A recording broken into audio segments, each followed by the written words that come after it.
Oh, another magical night of D-backs baseball here last night. Win number 50. Diamondbacks, one of only 3 teams in baseball to reach 50 wins.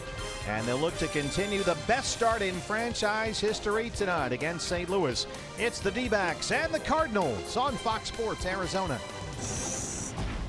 Good evening from Chase Field. Welcome to the broadcast. Steve Perthune, Bob Brenly along the way. The only bad news we got last night was the loss of Nick Ahmed, a fractured right hand. Nick had several pins put in the hand today. He's going to be out at least 6 to 8 weeks, so it'll be a while here, Bob. We get to meet Ketel Marte tonight. Yeah, Ketel Marte, a guy that can play multiple positions on the infield. He has played some outfield in his career. He has 176 games at the major league level with the Seattle Mariners, and he was having a great year down at Reno this year, hitting .338, 23 doubles, 7 triples. He drove in 41s. Most importantly, he scored 62 runs in 70 games. Yeah, we saw him a lot in spring training. He is leading all of minor league baseball in hits, not in the starting lineup tonight. The pitching matchup here, Zach Godley goes for the D-backs and Adam Wainwright for the Cardinals. Now, Wainwright has been very good at Busch Stadium this season, 5-1 there. But look at these numbers on the road, 2-4 and ERA about 9.5. Yeah, in 7 starts on the road, he's allowed 6 home runs. And this is a guy in his career that's 26 games over 500 as a road starter with an ERA just over 3.5. It's been a struggle for him away from Busch Stadium. D-backs and Cardinals, game 2 of this 3-game set. Zach Godley and Adam Wainwright. First pitch is coming up on Fox Sports Arizona. Arizona Diamondbacks baseball on Fox Sports Arizona is brought to you by Gila River Casinos. Experience winning like you've never imagined at the Gila River Casinos, Lone Butte, Wild Horse Pass, and Vequiva. By Jack in the Box and the Jumbo Jack, a home run for your mouth. And by CenturyLink, connecting you to the power of the digital world.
On Fox Sports Arizona is brought to you by your Valley Honda dealer, where you get more standard features for less money. By Gigablast, internet from Cox. Get ready for the gig life. Buy Oregano. Step up to the plate for a guaranteed home run at Oregano's, your neighborhood pizza joint, location statewide. And by State Farm. State Farm is here to help life go right. Talk to an agent today or call 1-800-STATE-FARM. Chase Field, this is a place in which opposing teams really struggle. Diamondbacks 30-10 at Chase this year. They've won 15 of their last 17 home games. And tonight, Zach Godley gets ready to face the St. Louis Cardinals with Ketel Marte here. First pitch is next on Fox Sports Arizona.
Well, how does 22 games over 500 sound? 50-28, the best start in Diamondbacks history. One of only 3 major league teams to reach 50 wins. And tonight here at Chase Field, it's game 2 of this 3-game set against the struggling St. Louis Cardinals, who come in 6 games under 500 after the Diamondbacks win in last night's series opener. Here's St. Louis's lineup tonight. It's brought to you by your Valley Chevy dealers. Yeah, the only change for Mike Matheny tonight is on the mound. Matt Carpenter will lead it off once again and play first base. Tommy Pham out in center field. What a great play he made in the ball game last night. Stephen Piscotty in right field. Jed Jerko down at third base. Yadier Molina behind the plate. Randall Grichuk will be in left field with Paul DeJong at short. Greg Garcia at second, and Adam Wainwright on the mound. Your Ram truck starter for the D-backs is Zach Godley. 3-1 in 9 starts, an outstanding 2.53 ERA. In Zach's 9 starts this season, the Diamondbacks have won 7 times, including each of his last 5 starts. They've been really good his last couple of times out against the Phillies and the Colorado Rockies. 8 punch-outs in each one of those ball games. He has been on top of his stuff out there on the mound this year. All right, on defense for the D-backs, brought to you by Nationwide Vision Center. Ray Fuentes getting a start in center field tonight with Daniel Descalso in left, David Peralta over in right. It'll be Lamb and Owings on the left side of the infield, Drury and Goldschmidt on the right side. Jeff Mathis behind the plate for right-hander Zach Godley. DJ Rayburn behind the plate for the umpires tonight. He's got the balls and strikes. The crew chief is at first base. That's Sam Holbrook. Greg Gibson at second, and Jim Wolf is at third. The Rockies have already lost. The Giants beat them in San Francisco this afternoon. Colorado's now lost 8 straight games. Dodgers are in Anaheim tonight. The Diamondbacks only a game and a half behind LA for the National League West lead. Shift is on for Matt Carpenter, and we're set to go. The D-backs and the Cardinals, the second of a 3-game series from downtown Phoenix. Matt Carpenter .234. He leads the Cardinals in home runs and RBIs.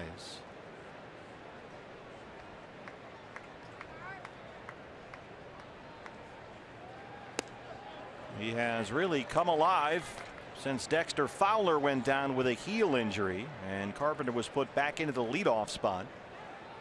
He's been on base 27 times in his last 12 games. Godley behind, 2 balls and no strikes.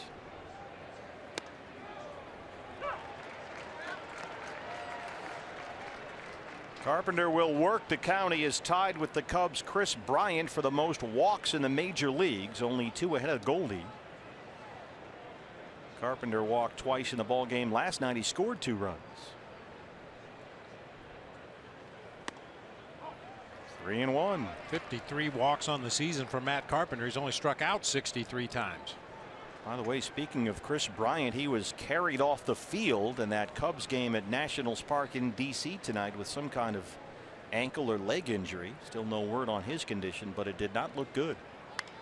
Check swing foul, and it's a full count, 3-2.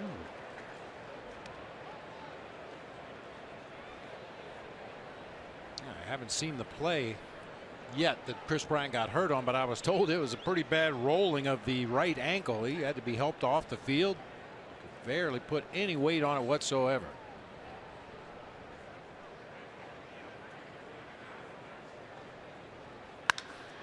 Three-two into the shift, and they quickly retire Carpenter. 1 away. Time now, BB, for your Valley Honda dealers. Key to the game. Well, who's next? Seems like there's a different hero every night for the Diamondbacks, whether it's out there on the mound, a starting pitcher, a relief pitcher, somebody coming up with a game-winning hit late in the ball game, drawing a big walk. Who's next? It's a different hero every night with this Diamondbacks ball club. Off to a 50-28 start, the best in franchise history. Tommy Pham, the center fielder, lays off a curveball for ball 1. Pham, 279, 9 homers. 1 for 5 last night. He singled and scored a run.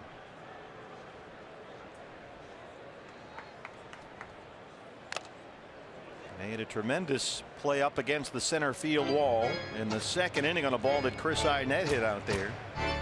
That was with 2 on and 1 out. Saved at least a couple of runs, but then Chris got his revenge in the 6th. He hit one over Pham's head out there in center and tied the ball game, a 2-run double. Drop that curveball in there nicely, and it's 1-2.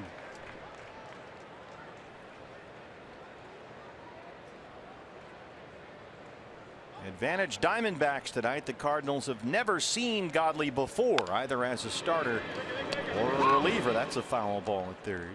So they're getting their first look at Godley here tonight. Because of all the advances in technology and information that teams have available, I don't think that's as big a factor as it once was. When you didn't have a video room where you could go down and look at every pitch Zach Godley has thrown this year, even though you haven't seen him personally. It used to be a much bigger advantage because you knew nothing about the guy. He's a right-hander. It was all word of mouth before, I guess. Pretty much, yeah. Maybe a scouting report. Or, you have a friend on another team that recently faced the guy, and you give him a call and on the landline and say, what'd you see from him? Landline? What's that? Now we got iPads in the dugout. You write a letter to your friends on other teams asking what the guy throws. Delivered by Pony Express. 2-2 on Tommy Pham.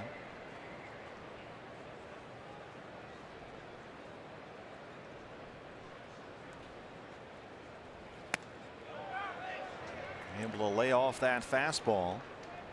Didn't go, says Sam Holbrook. It's another full count, 3-2. Stephen Piscotty on deck.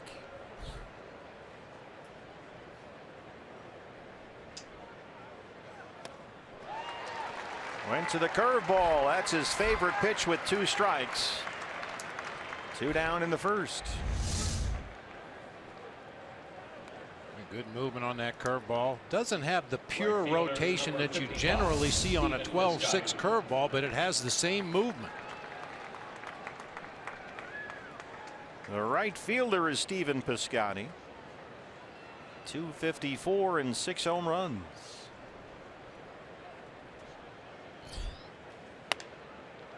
Fastball misses away. It's 1-0. Piscotty 1 for 4 last night. He singled, walked, had an RBI and scored a run.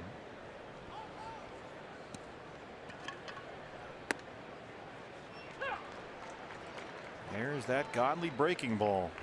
That has really been a game changer for Zach this year.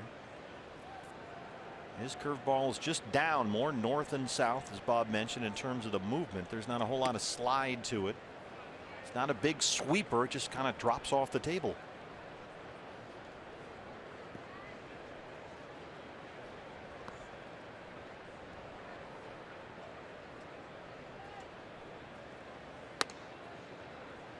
Caught the corner, down and away with that fastball.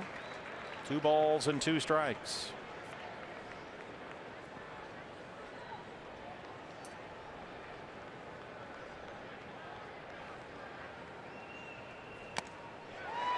Two strikeouts and a 1-2-3 first for Zach Godley. Diamondbacks coming up against Adam Wainwright.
The first inning against your Ram truck starter for the Cardinals, the right-hander Adam Wainwright, now 35 years old, his 12th major league season.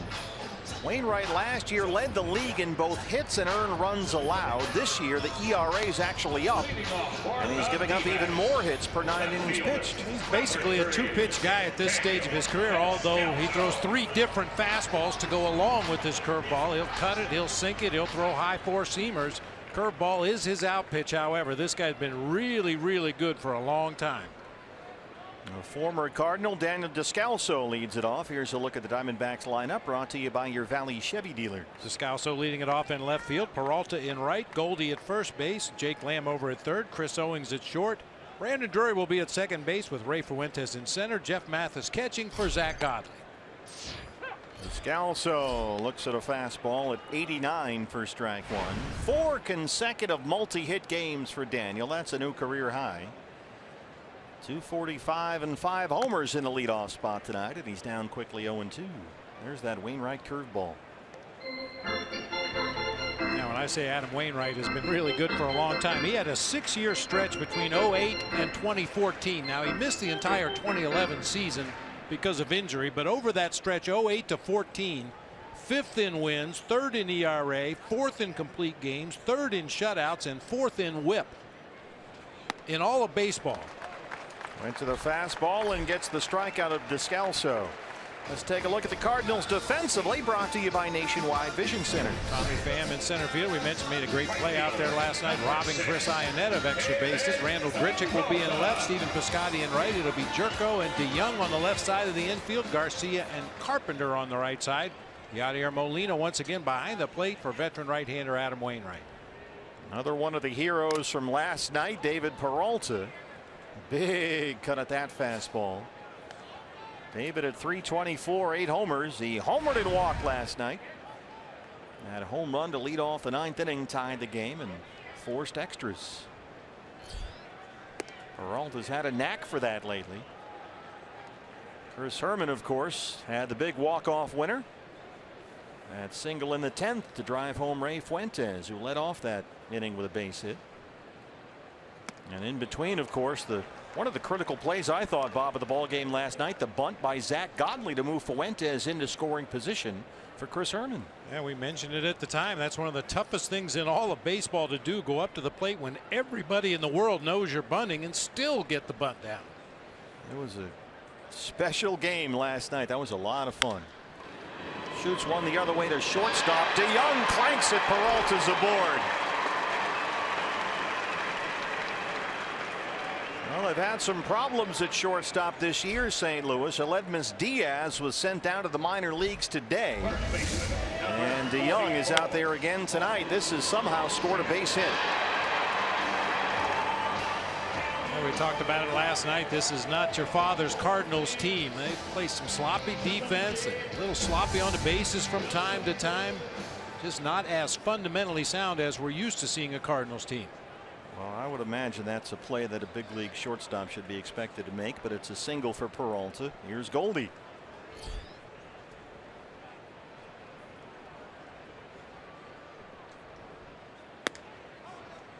Paul Goldschmidt, 327, 18 home runs. Leading the major leagues in runs batted in. He leads the National League in OPS. And was 0 for 4 with a walk last night. He struck out twice.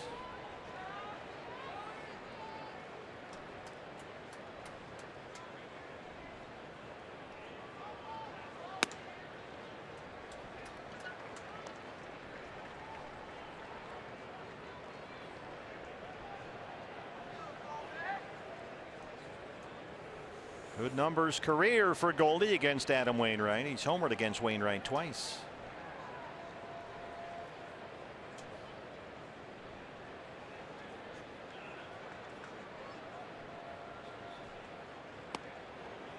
Floats that loopy curveball up there at 73. Well, you were right, Bob. All we've seen so far, it's only been 10 pitches, but fastball and curveball. Yeah, and like I said, he'll work his fastball both directions. He'll try to sink it into a righty. He'll try to cut it away from a righty, but basically just a fastball curveball combination. Up the middle, DeYoung has that one behind the bag, and Garcia turns it. We'll head to the second, no score at Chase Field.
Chase Field. Fans, don't forget the All-Star game is coming up. The can't miss event of the summer. It'll hit South Beach with baseball's biggest stars. The MLB All-Star game, July 11th, only on Fox from Marlins Park in Miami.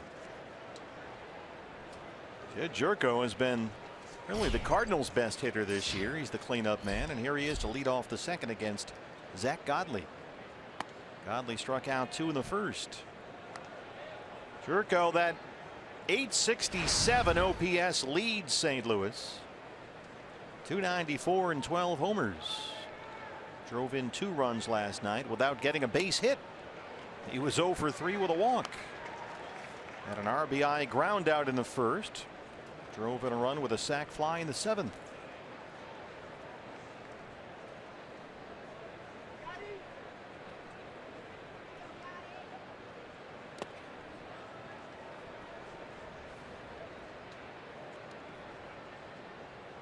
Jerko also was on the tail end of a double steal, giving him 4 on the season, a perfect 4 for 4 in stolen bases.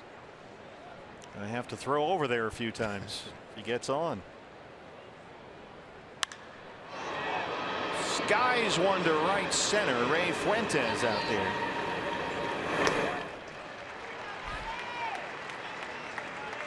That'll bring up Yadier Molina, who carries with him the longest active hitting streak in baseball, now with 13 games. 266, 9 home runs, 1 for 5 with a single last night.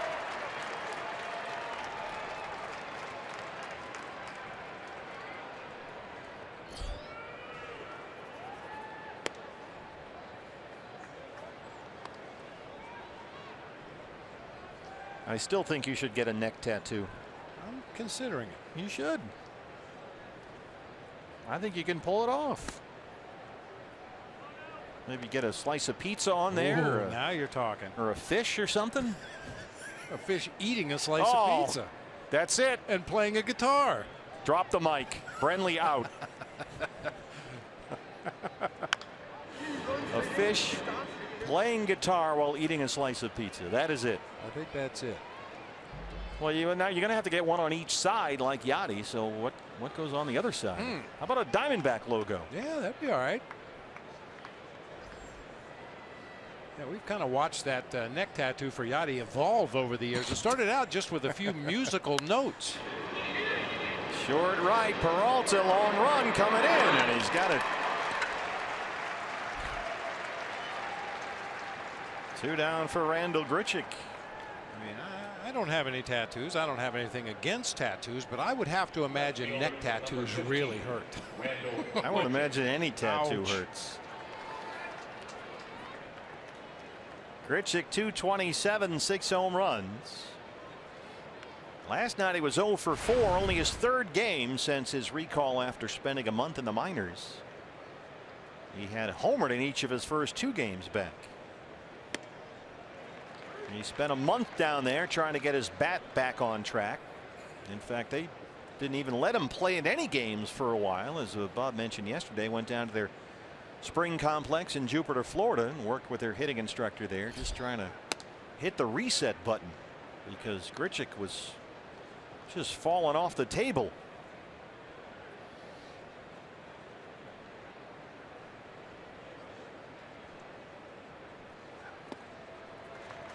And expanding the zone, swinging at a lot of pitches that aren't strikes, a lot of strikeouts, but when he connects, he's got as much power as anybody. His first game back Sunday night at Busch Stadium, he hit one 478 feet. So he was announcing his presence with authority, the longest homer ever hit by a Cardinal at New Busch Stadium. And then homered again the next day.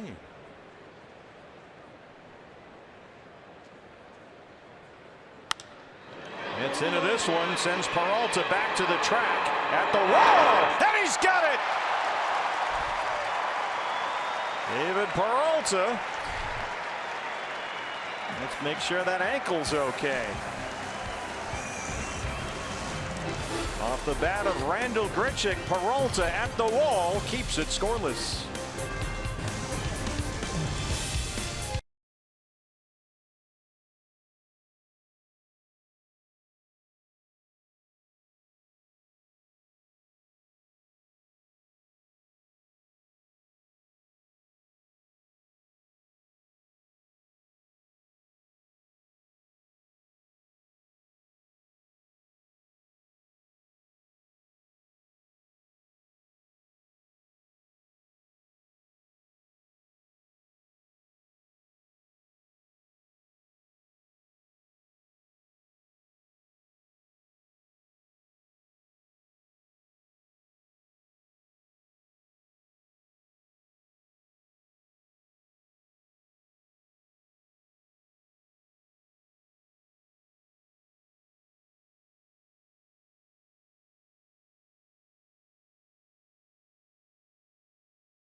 second here for the St. Louis Cardinals. It's been an up and down season for the 35-year-old pitcher.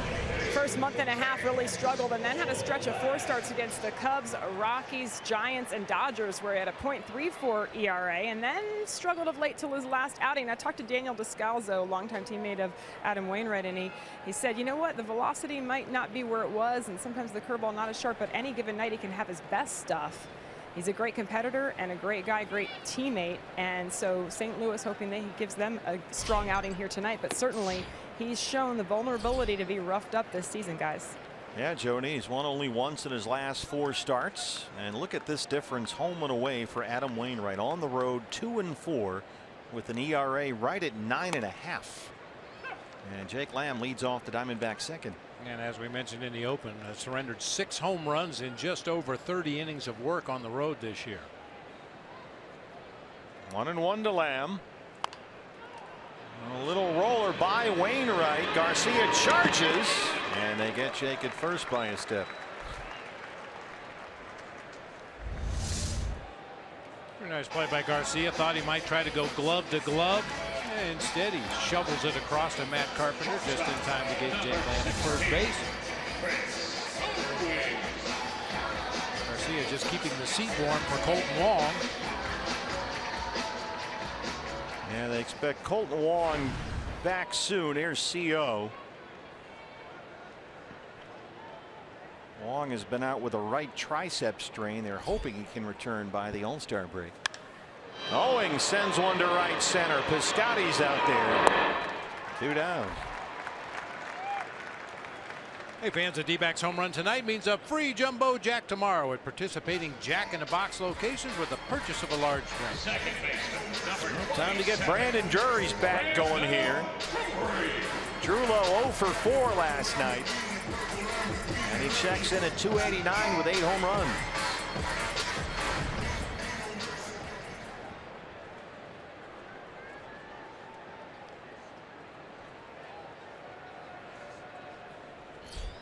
Notice Brandon Drury's stance. We've pointed this out the last few weeks or so. A little more open, that front foot just a little more toward third base. He's a little more square to the pitcher's mound. Gets a better look at the ball that way. That's been a mechanical thing that he's made in recent weeks. Dave Magadan, the hitting coach. Mag says this is as good a young right-hand hitter as he's seen, and really believes the sky is the limit for Brandon Drury.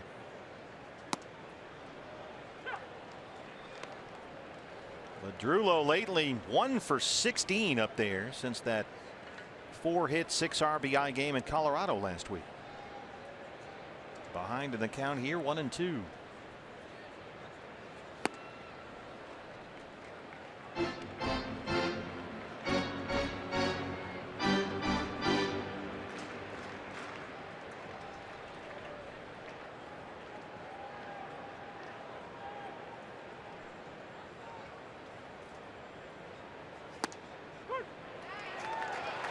Looking at what may have been a cut fastball there from Wainwright. He's got 2 strikeouts, no score as we head to the 3rd.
no score game 2 of 3 against the Cardinals, but don't miss the NL West showdown coming up this weekend.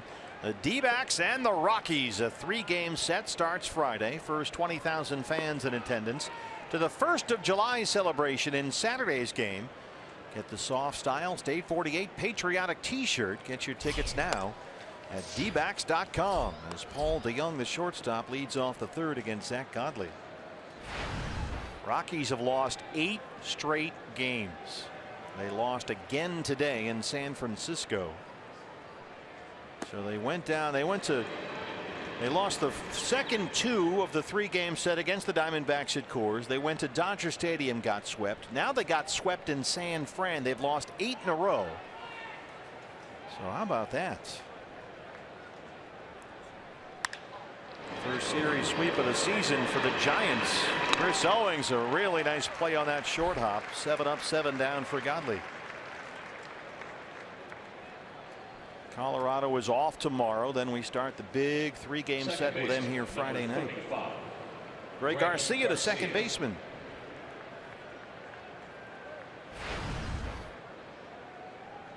So the Diamondbacks now 4.5 games up on Colorado. Alone in second in the National League West, only a game and a half behind the Dodgers. And LA is on the road now playing that freeway series. They're in Anaheim tonight. That game just underway.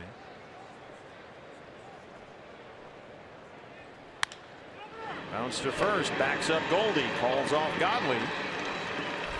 Boy, Zach Godley, Bob, so far doing what he does, just mowing them down. Yeah, and putting it on the ground. I mean, 3 fly ball outs in that second inning, but when that sinker changeup curveball combination is working, a lot of downward movement on everything, gets a lot of easy ground balls.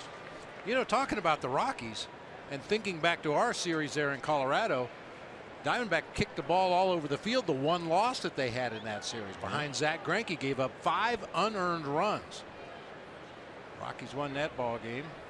Greinke will start game 2 of that series against Colorado. That's the big July 1st celebration on Saturday night. Robbie Ray goes Friday. John Gray is back, the Rockies opening day starter, who's been out with a foot problem most of the year.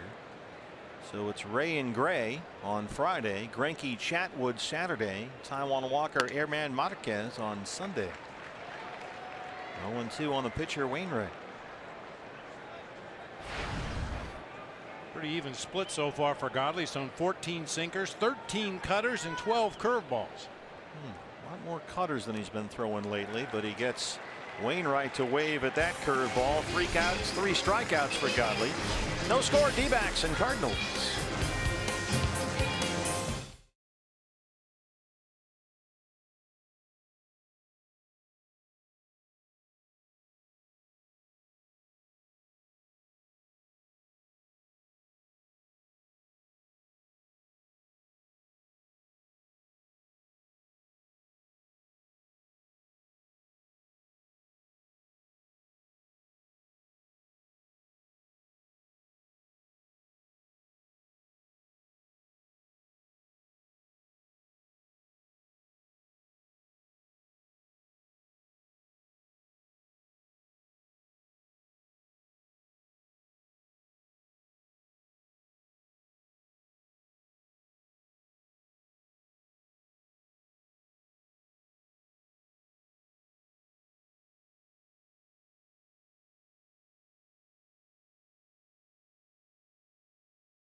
So my thought is if Fuentes gets on, we're going to bunt Godley. Godley to bunt, Greinke to hit.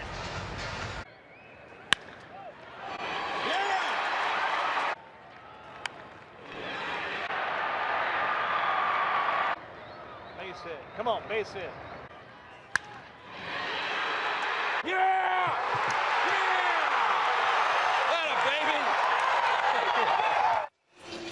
That was the 10th inning here last night. A wild ball game. And Bob, that was before the Diamondbacks batted in that bottom of the 10th inning. So he had a plan there. Fuentes was the leadoff man. And depending whether he got on base, I guess, one pitcher was going to go up or the other guy. We actually saw Zach Greinke in the on-deck circle initially, and then once the base hit rolled through, Zach Godley came out to put down that sac bunt. So Greinke the better hitter, Godley the better bunter. Yeah. Well, it all worked out. Fuentes the leadoff single. Godley bunts him into scoring position, and the Herminator walks it off. Torrey used 19 of the 25 players available to him last night. You saw Jeff Mathis standing there in that one clip we had. Jeff was the only position player available off the bench, and Torrey was very hesitant to use him.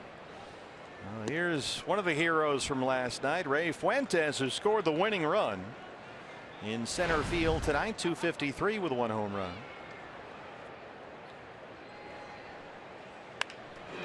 And he dunks it over the head of Garcia at second. Another base hit for Ray Fuentes. Second hit for the Diamondbacks tonight. A leadoff single against Adam Wainwright.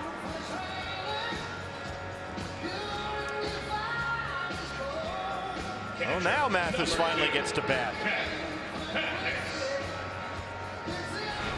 178, 2 homers. Jeff singled twice and walked in his start behind the plate Monday here in the win over the Phillies.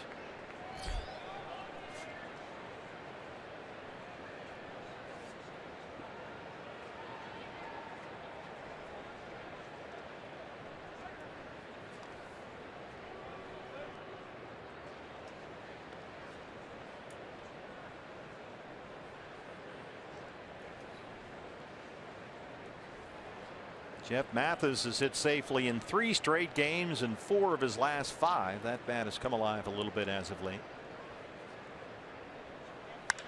Up the middle, off the mound and into center. Another hit for Mathis. Make it a 4-game hitting streak. First 2 have reached in the D-backs' third. Hey fans, anytime the D-backs score 5 runs or more, Taco Bell is giving away 3 free tacos with the purchase of a large drink between 4 and 6 the following day at participating locations. So for Mathis, only 52 more games until he ties Joe DiMaggio. Well, now here is last night's bunter extraordinaire, Zach Godley. Well, this time he needs to go the other direction. He put the bunt down to the first base side last night, which is what was called for. Today he needs to get it down to third base line. Carpenter halfway in from first, more than halfway, pulls back but takes a strike. It's 0-1. Now why is that? Well, because of the defense. You can clearly see Matt Carpenter's not holding the runner at first base. He's already about a third of the way in toward home plate, as Wainwright is just standing on the mound. He will charge hard from that position, so if you're going to get the bunt down, it better be to the third base side. And Jerko's got to stay at least in the vicinity of that bag with runners at first and second, so he can't come too far in at third. Otherwise, nobody will be home. But Zach down 0-2 now. Fuentes at second and Mathis at first.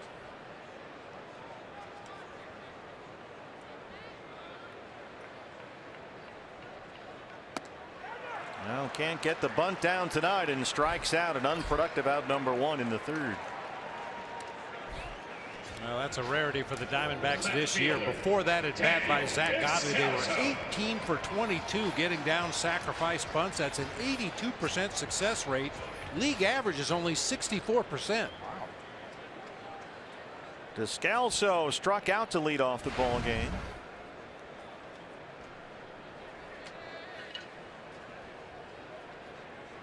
Another big game last night. 2 hits. He doubled, walked, drove in a run, scored twice. And Descalso has been a big RBI man as of late. He's knocked in 7 runs in his last 8 games. We talked about Adam Wainwright and his struggles on the road with runners in scoring position on the road this year. Opponents are hitting nearly 400, a 394 average. Makes a big cut at that slow curveball, and it's 0-1.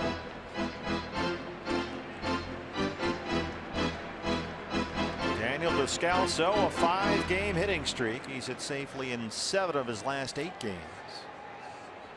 2 on and 1 out.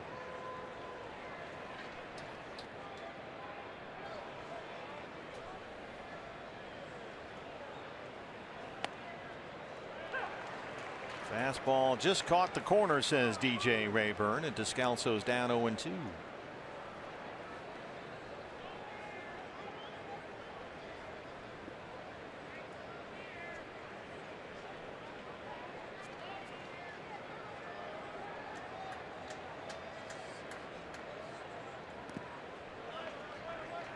Adam Wainwright, as Jody told us earlier, just 1 win in his last 4 starts.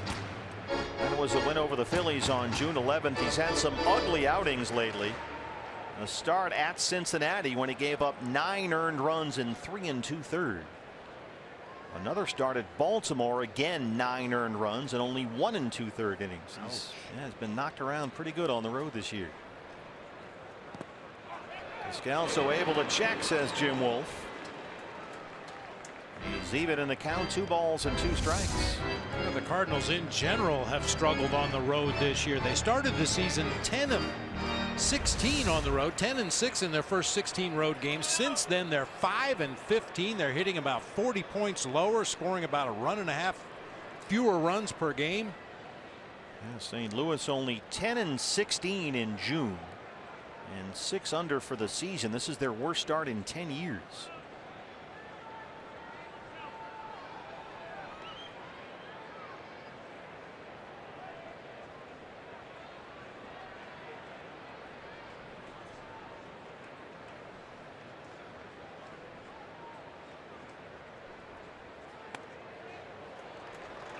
A good take by Descalso, considering that fastball away that Rayburn called for a strike earlier in the at bat. Didn't get the call that time, and it's full 3-2.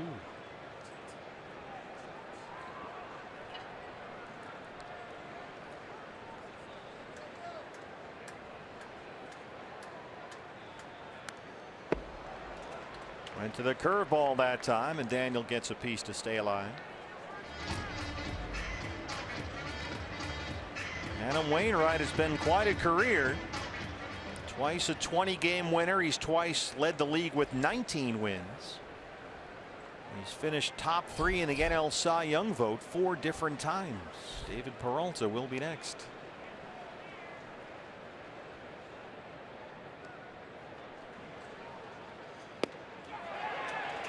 He walked him. Bases are loaded for Peralta. Boy, that was another what's come to be a typical Daniel Descalso at bat. Right fielder, Peralta singled the shortstop his first time up, one that went off the glove of Paul DeYoung, ruled a base hit.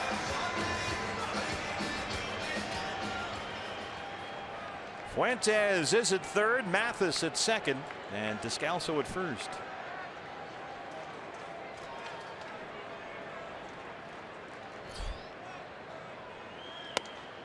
Fastball in is 1-0. David Peralta, what a month he's had. Our State Farm winning combo. He's hitting .364 in June with 8 extra base hits and 12 runs batted in. He's had 5 3-hit games this month alone. Here's the 1-0 from Wainwright. He shoots it the other way. Grichuk has got it, and everybody gets back to the bag safely. That looked like a humpback liner that might drop in. But Grichuk, who's looked good out there defensively in this series, catches it for out number 2, and the batter is Paul Goldschmidt. Well, you mentioned the numbers for David Peralta recently, and that's a big part of the reason why his opposite field approach. You saw him pull a couple of long home runs to right field, but he's also hit some home runs and line drives right down that third baseline. Well, here you go. Bases loaded, 2 outs for the Major League's RBI leader. Goldie, his first time up, hit into a 6-4-3 double play. He's 0 for 1.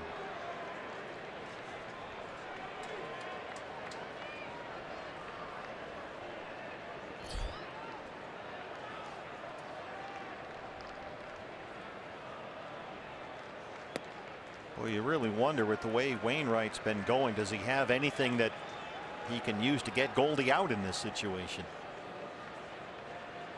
Well, I'd say command. That's what'll get Goldie out. He's not going to overpower him with velocity. We've seen him in the low 90s. Goldie's well aware of that big Adam Wainwright curveball. But if you throw your pitches in good spots, it's tough for any hitter to get to him.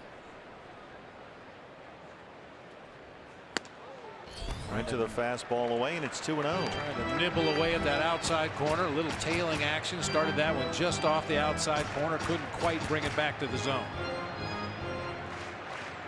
Goldie 5 home runs and 18 RBIs in his last 13 games. Bases loaded, 2 outs.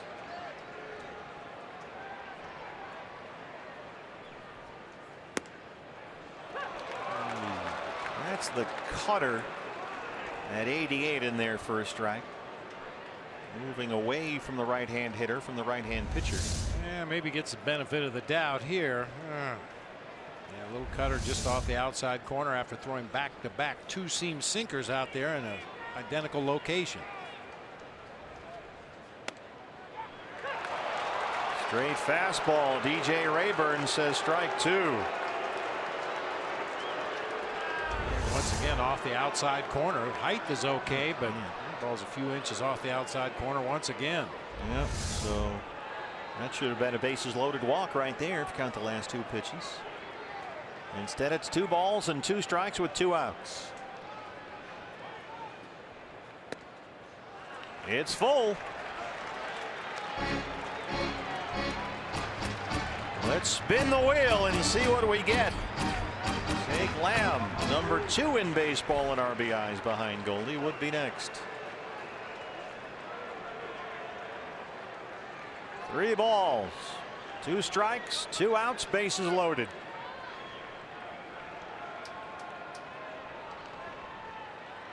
Runners on the move, and that one is fouled back. Another hard fastball from Wainwright. He's got mid-90s in his pocket if he needs it.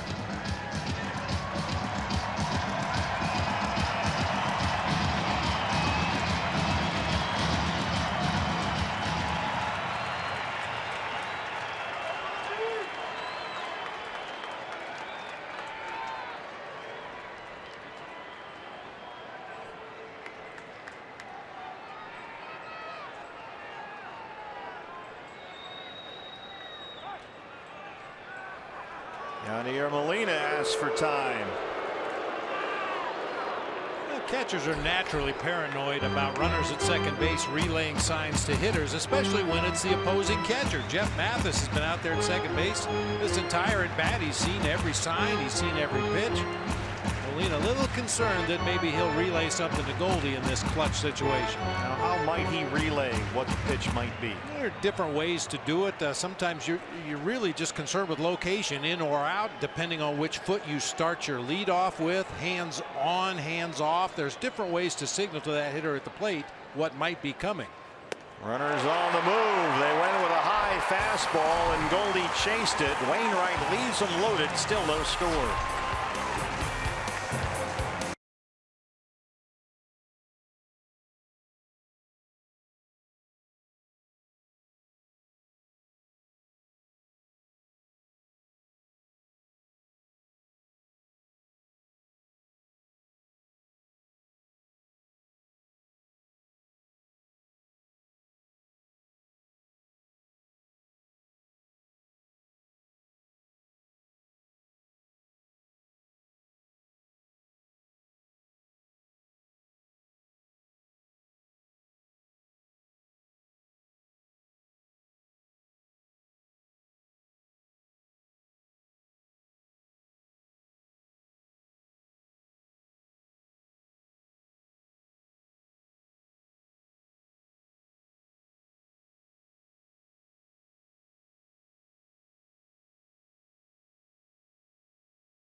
Score here, Cardinals and D-backs as we start the fourth. The Coors Light cold hard facts.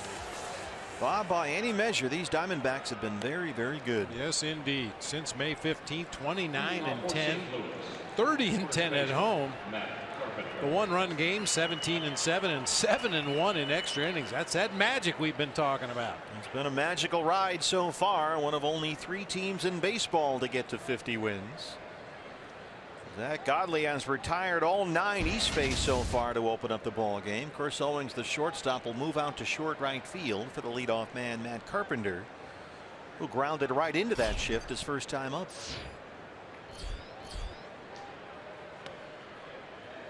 Zach Godley coming off a win at Colorado in his previous start. That was last Thursday. He was outstanding, gave up just 3 runs, 4 hits, went 7 innings. Struck out a career high 8 for the second game in a row. And this one is starting out much the same way. Zach last week against the Rockies, and keep in mind this is at Coors Field. He retired at one point 13 straight batters in 19 out of 20. And he's retired the first 9 Cardinals here tonight. This is a guy to whom you got to throw strikes. Carpenter does not chase. He does not get himself out.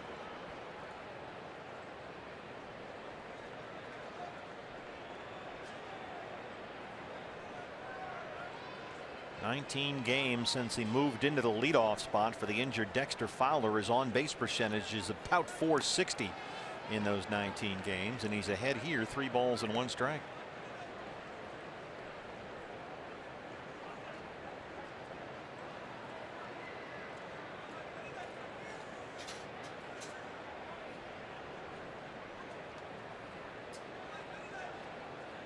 Diamondbacks give Carpenter the entire left side of the field. Lamb, the third baseman, is standing where the shortstop would normally be. Descalso well off the line in left. First Cardinal base runner tonight, a leadoff walk. Another walk for Matt Carpenter. He leads the major leagues. Center fielder Tommy Pham, the center fielder, struck out his first time up.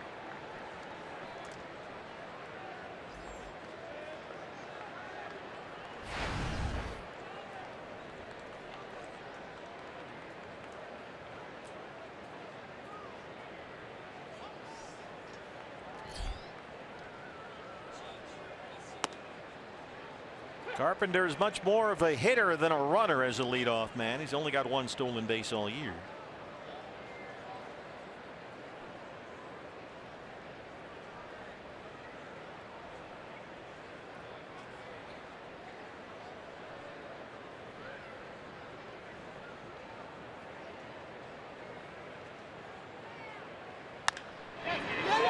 Bounces right through the hole midway between first and second. First hit for St. Louis.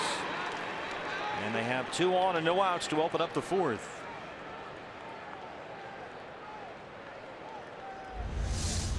right fielder Stephen Piscotty. Cutter on the outside part of the plate. Tommy Pham stays right on it. Bouncing ground ball through that right side of the infield. You mentioned Carpenter, more of a hitter than a base runner. He's content to go station to station on that ball, grounded into right field.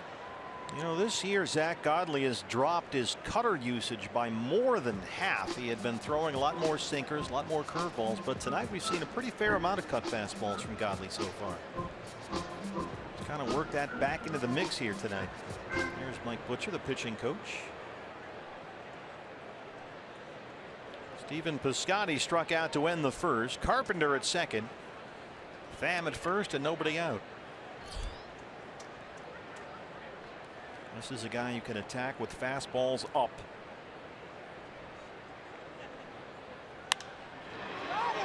Carves that one down the right field line, and it's slicing out of play. Piscotty against a tough right-hand pitcher has been going to the opposite field a lot lately. Fuentes in center, a step or two over toward the pool.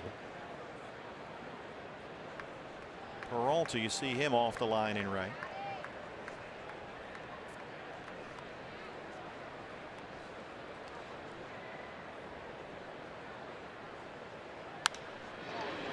0-2.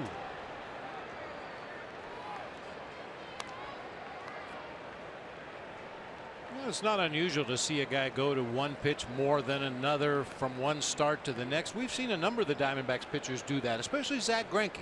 Some nights he'll feel the changeup, or the changeup is the right pitch to throw against an opposing lineup, and we'll see him use it a lot. Other nights it'll be the slider. Always having that fastball on both sides of the plate, up and down, but some nights you just feel one pitch a little bit more than another. 0-2. That bounces away from Mathis, and Carpenter is in at third.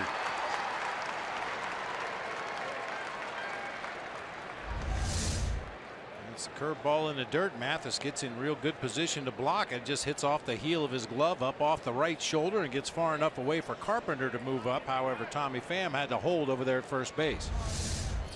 Well, changing his pitch mix has been such a part of Zach Godley's success this year. A lot more curveballs, especially like we just saw in 2 strike counts. A lot more sinkers. He's cut way back on those cutters. 50 pitches now, 29 strikes, 1-2 on Piscotty.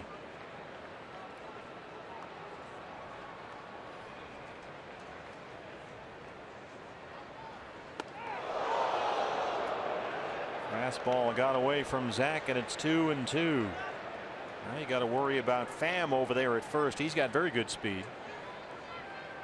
8 stolen bases on the year. He's been caught twice. And the 8 stolen bases for Pham leads the Cardinals. It seems funny to be this deep into the season. The Cardinals don't have anybody in double digits in stolen bases. Vince Coleman could get 10 in a good series.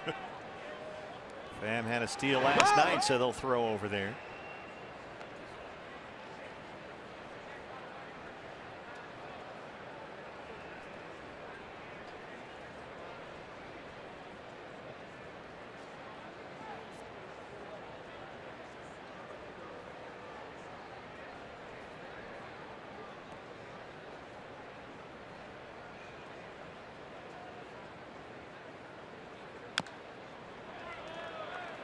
Another 2-strike curveball from Godley.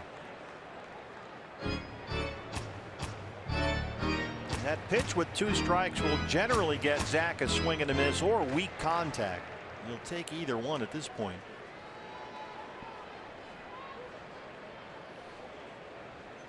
And with 2 strikes this season, Zach Godley has thrown an off-speed pitch, either the curveball or the straight changeup, about 63% of the time. That curveball, there's no question, that's his out pitch. Another one. Into it there. Piscotty just able to lay off, says Sam Holbrook, and he's worked it full 3-2. Churko on deck.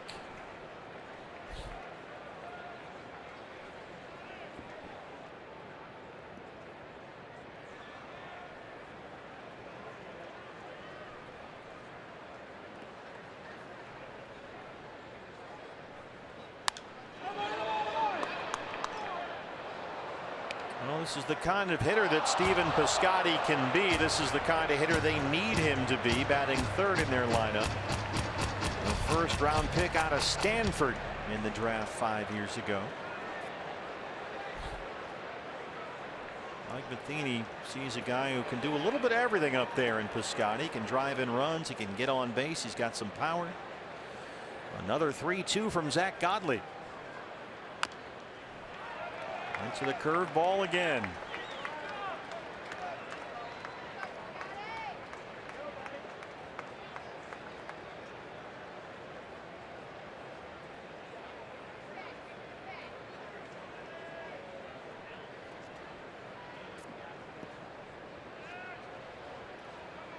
Cardinals believe this guy can be a 3-hole hitter, and he's certainly shown that in this at bat.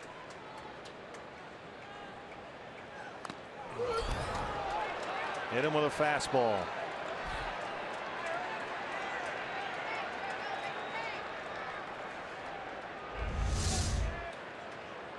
Very similar to the pitch that clipped Nick Ahmed last night. This one, however, hits the front hand of Stephen Piscotty.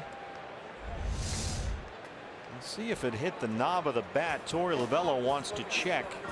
You can challenge hit by pitch.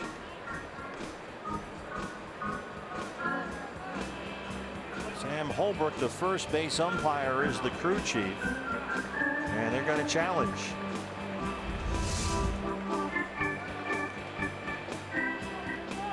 Yeah, it looked like it got knobbed to me. Sure did. Alan Campbell, the Diamondbacks' outstanding video coordinator, spotted that right away. And with the ability of our crew here, our outstanding Fox Sports Arizona crew just saw a really good look at that.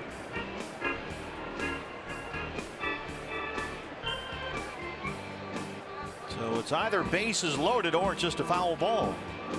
Yeah, and Piscotty's a guy who you could clearly see the meat part of his hand kind of wraps around the knob of the bat. Well, the question may become, Bob, how much of what got hit was bat and how much of what got hit was hand? Well, as I mentioned, it's going to be tough to tell because Piscotty, as you can see, gets his hand way down over the knob of the bat like that. Now, it appeared that the ball hit the knob here, but it might have caught a piece of his hand. They're going to give it a real close look. You know that back in New York, but looked to me like it hit all bat. Sounded like it did even from up here.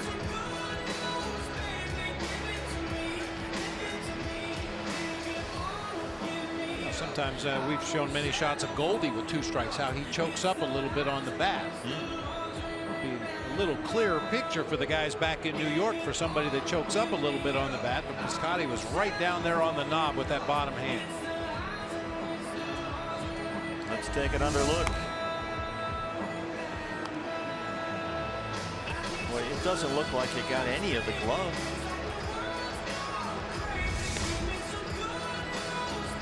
And they're going to put him at first. So the Cardinals have the bases loaded and nobody out for Jed Jerko. After video replay review, the call stands.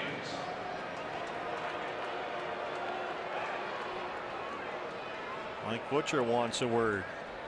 Call stands is the ruling, which means it was not confirmed. Call stands can be interpreted as they just didn't have enough evidence to overturn the call. So now Godley's got a bases loaded, no out jam. And it's one of those moments that Torrey likes to talk about. The Diamondbacks pitching staff has been really good this season with the bases loaded. Opponents are hitting only 197 against the D-backs pitching staff. That's 3rd in the major leagues with the bases loaded.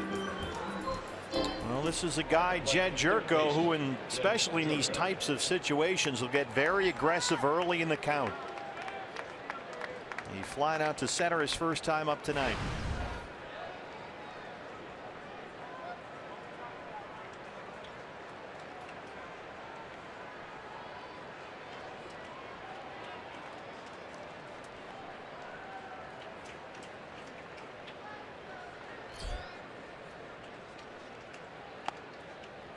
A walk, a single, and a hit batter. First pitch curveball missed. It's 1-0. Matt Carpenter, the runner at third. Tommy Pham at second, and Stephen Piscotty at first.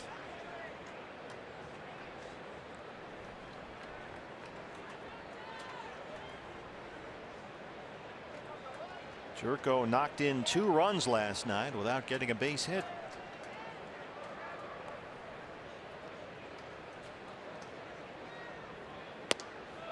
Fastball away, 2 balls and no strikes.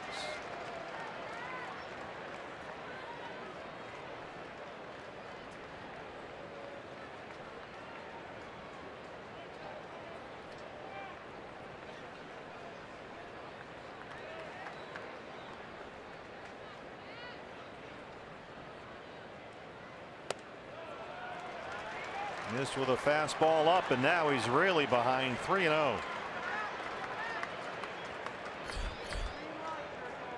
Godley has faced 4 batters in this inning. He's gone to a 3-ball count on 3 of them.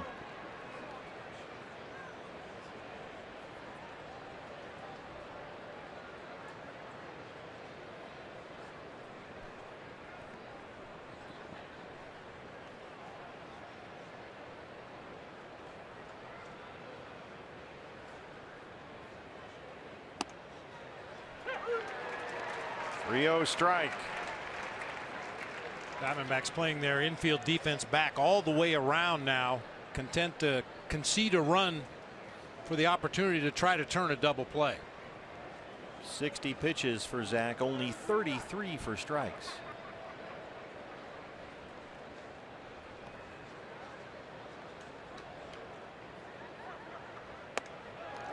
He walked in a run. Second walk in the inning, and it's 1-0 St. Louis.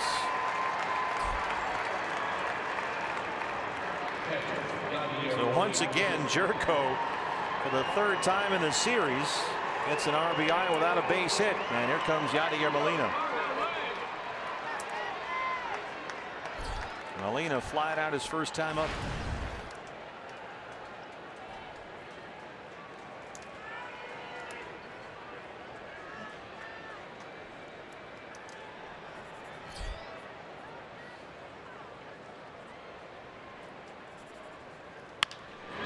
Base hit. Pham will score. They wave Piscotty. Here's the throw from Descalso. It's cut off. And it's 3-0 St. Louis. Yadier Molina make it now a 14-game hitting streak. He knocks in 2. You mentioned Jerko, very aggressive with runners in scoring position when he has the count in his favor. Yadier Molina, same deal. With runners in scoring position, he's a little more likely to expand his zone. That time found a hole in the left side of the infield to drive home 2. Still no outs in the inning. Cardinals have scored 3. Here's Grichuk, who flied out hard and deep to right. His first time up, Peralta made a terrific catch up against the wall. And you make a mistake against this guy and he will hit it a long way.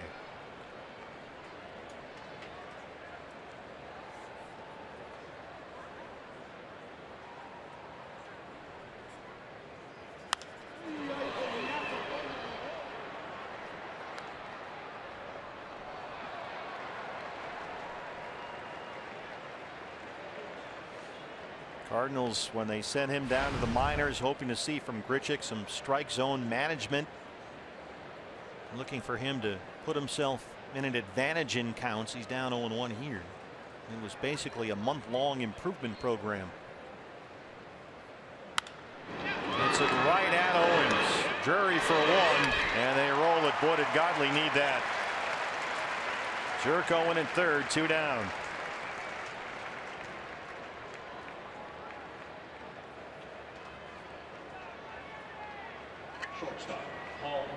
Paul DeYoung grounded out his first time up tonight.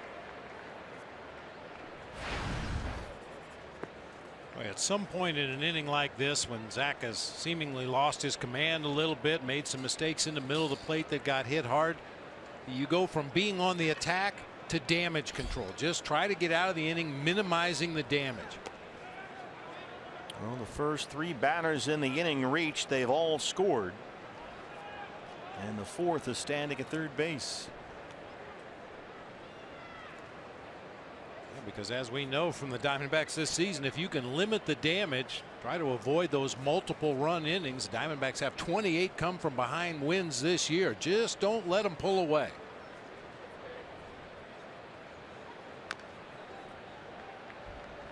DeYoung's a rookie, only 24 games with the Cardinals this year. Singled and had an RBI last night, so he's got a nice little 6-game hit streak for himself. 4th round pick by St. Louis only 2 years ago in the draft out of Illinois State.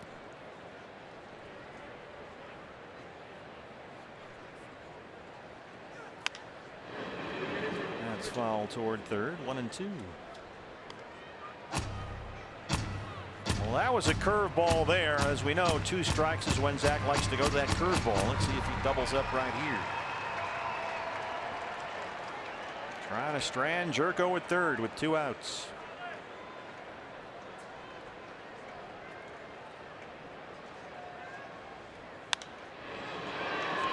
Cutter, deep fly ball to right for Peralta.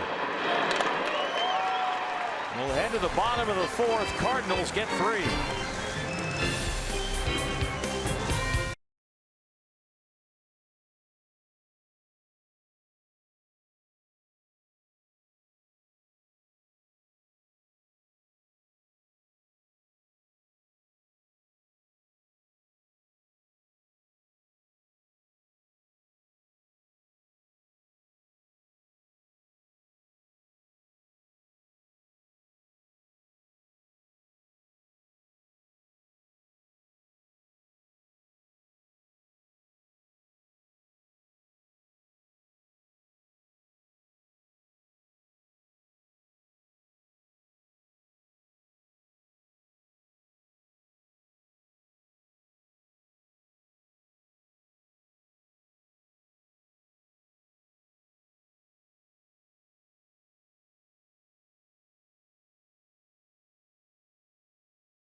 Lead as we start the bottom of the fourth inning. D-backs fans, if you're not watching the games on TV, stream them live on your mobile device with Fox Sports Go. It's presented by your Valley Honda dealers. Download the app and take Fox Sports Arizona and your D-backs with you wherever you go. All season long, Diamondbacks baseball on Fox Sports Arizona and Fox Sports Go. Jake Lamb, who grounded out his first time up against Wainwright, leads off the fourth.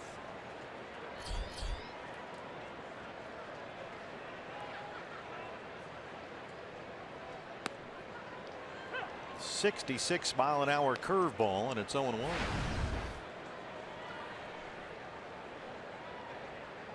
Talk about stealing a strike. Yeah. I mean, just about every hitter in the major leagues is a first ball fastball hitter. They're going up there looking for a strike fastball that they can do damage with on that first pitch. And if you can roll that slow curveball up there, not very many guys are going to be able to make the adjustment, put a good swing on it. They end up taking it for a called strike, which is exactly what Wainwright wants. Because you don't want to hack at it and hit a little roll over to second or something like that. Then you're kicking yourself until your next at bat. Lamb drives it to center. Lamb, Fan, it's off the glove.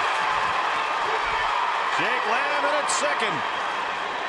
Well, Tommy Pham made a tremendous catch out there in the second inning last night. That one carried over his head. Big barreled that one up, got some backspin on that ball just to the left to straightaway center. Pham looked like he had a bead on it, but tried to accelerate and reach up at the last instant. The ball hits off the thumb of his glove and drops out there near the warning track. It's a double for Lamb, his 16th of the year, the fourth hit for the Diamondbacks. They've out-hit the Cardinals 4-2, but they're down 3-0. Here's Owings, who flied out his first time.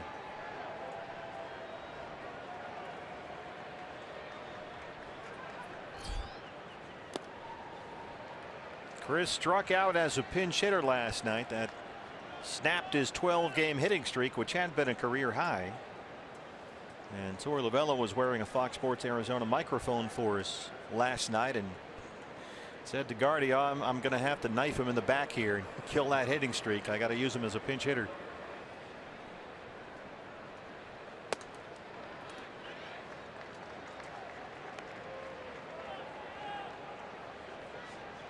Two 2-0 on CO.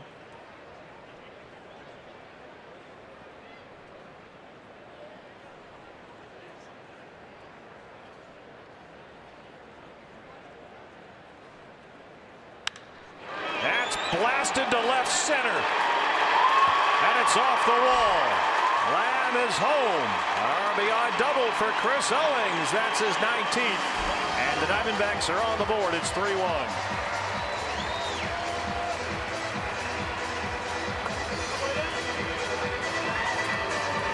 Good way to bounce back after giving up 3 in the top of the inning. Back-to-back well-struck doubles. One to straightaway center field. This one to the gap in left center. Off the wall. Gotta love this. Good start to the fourth. Here's Brandon Drury. Struck out looking his first time up to win the second.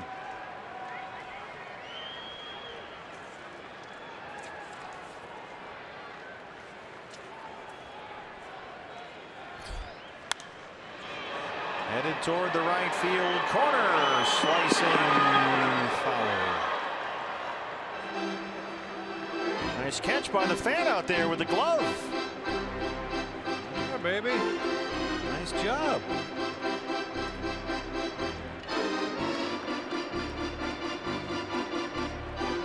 Wainwright now at 50 pitches, 31 strikes.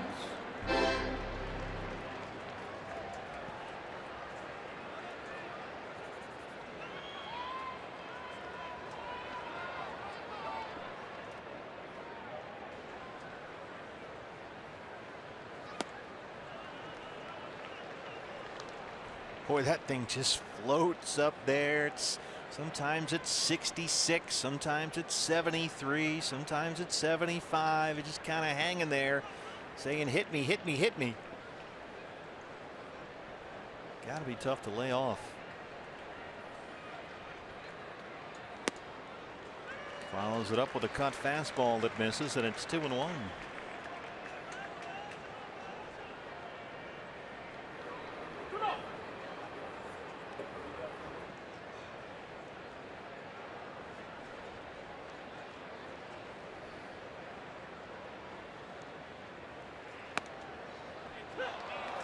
Boy, there's DJ Rayburn. He's been calling that pitch off the plate against right-hand hitters all night long. And he's hearing it from the D-back dugout. Oh, boy. That's bad. You know, and I get upset about the umpires in the strike zone, but this should be a 3-1 count right now on Brandon Drury. A hitter's count. Instead, it's 2-2, and he's going to have to be on the defensive. Oh, man. Ouch.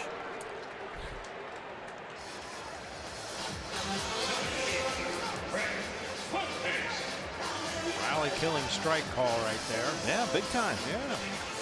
So one away. Owings at second. A run is in. Here's Ray Fuentes, who singled his first time. And it's especially egregious when you have a command pitcher on the mound. And Adam Wainwright at his best is what I would consider to be a command finesse type pitcher. You let him have that much room off the outside corner, Molina's just going to sit out there all night long. He's a first pitch breaking ball, and he steals the strike again. And if you're wondering about the strike zone that appears on your TV, that's set by Major League Baseball. And gone are the days where it kind of varies network to network. MLB has people that come in here and set that up and calibrate it for everyone, so it's pretty much uniform in every ballpark.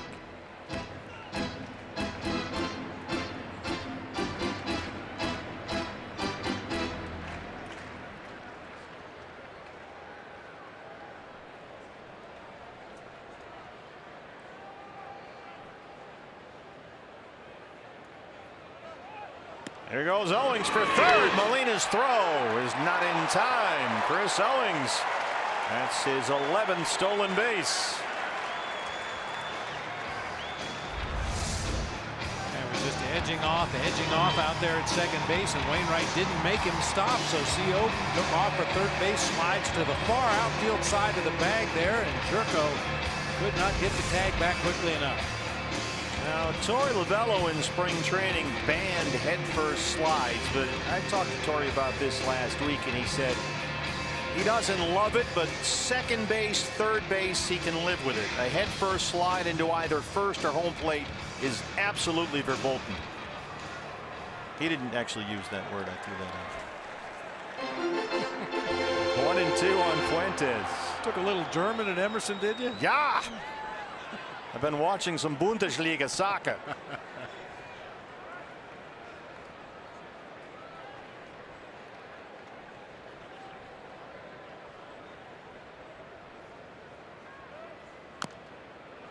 There's that floater, just does get a piece of it.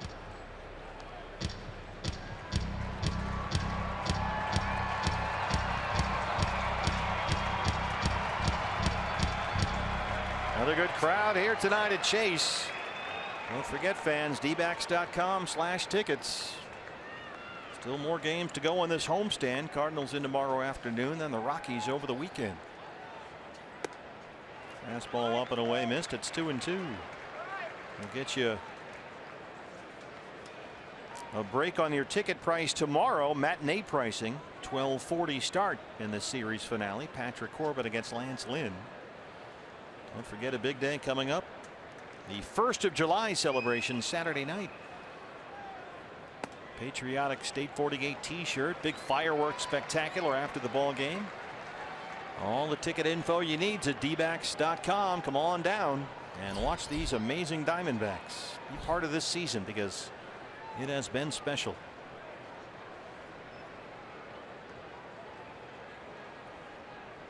Three and two to Ray Fuentes.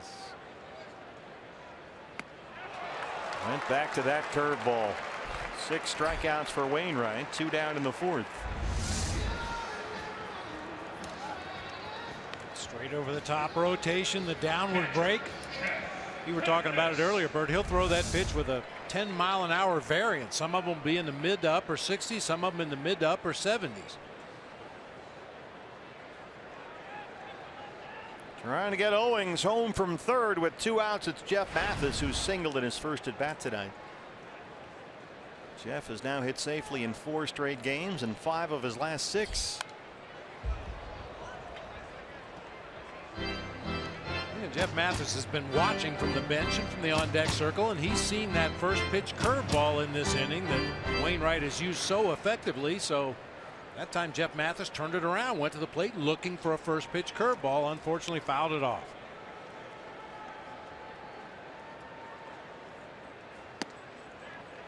And goes to the fastball down and away, and it's 0-2. I mean, he's mixed in an occasional cut fastball, Adam Wainwright, but it's been primarily those 2 pitches. Fastball, curveball.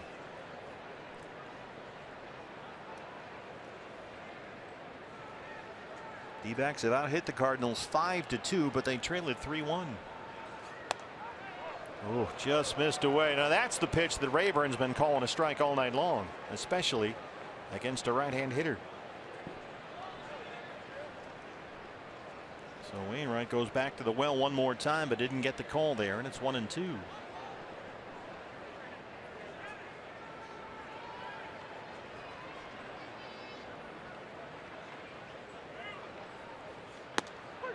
And there it is. Another called strike 3 by DJ Rayburn. 7 strikeouts for Wainwright. It's 3-1. And there goes Torey Lovullo. He's just been ejected.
Fireworks there during the commercial break. Bench coach Ron Gardenhire will now run the team. DJ Rayburn first ejected Jeff Mathis, then Torey Lovullo went out there, and Torey went bonkers.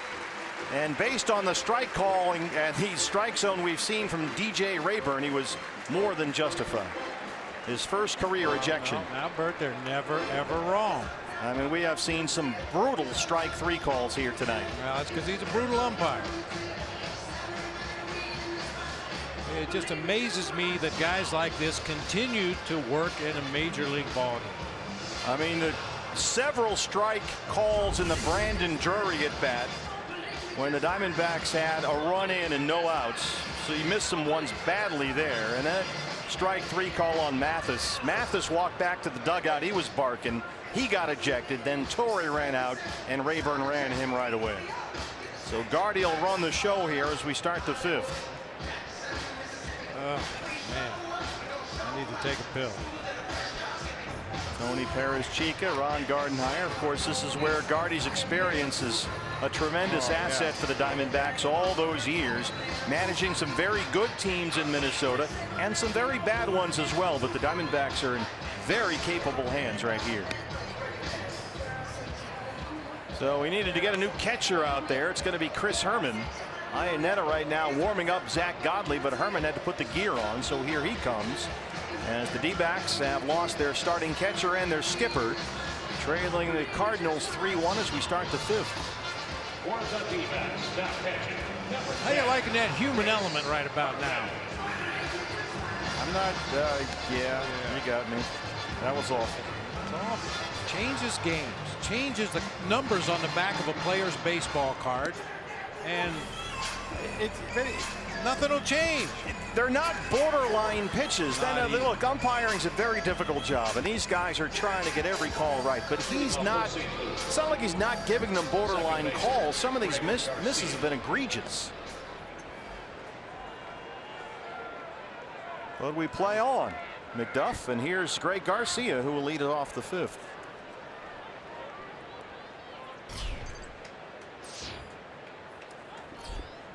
Cardinals 3 runs on only 2 hits so far.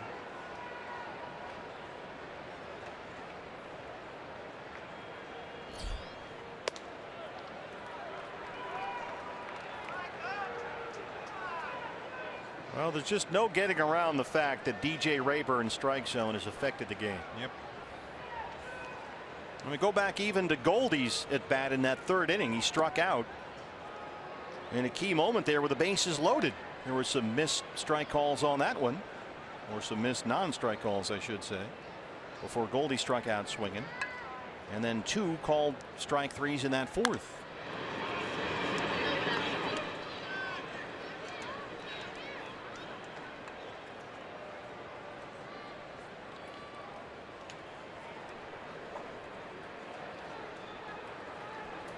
It has to be a security blanket for Torey Lovullo, knowing that if he does get ejected, Ron Gardenhire's right there to take over. This is not his first rodeo. Not even close. Fastball's a strike, and it's 2-2 on Garcia. And he's a guy who got himself ejected once or twice. A couple times, yeah. Gardy. He learned from Tom Kelly. Oh. I think, you know, we had Torey mic'd up last night, and Kind of wish we had him mic'd up tonight. Yeah, I don't know. When Chris Herman got that game-winning base hit, I thought it was great to see the reaction of Ron Gardenhire. I mean, this is a guy that's seen a bazillion ball games in his life, and he was jumping up and down and yelling and screaming like a rookie over there on the bench. That's how excited Ron Gardenhire got last night at the end of that game. Well, you know, he's the kind of guy that knows when he's part of something special.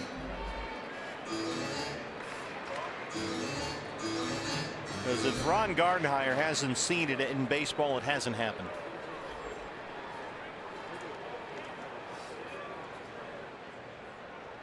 Three and 2 on Garcia. The pitcher Wainwright on deck.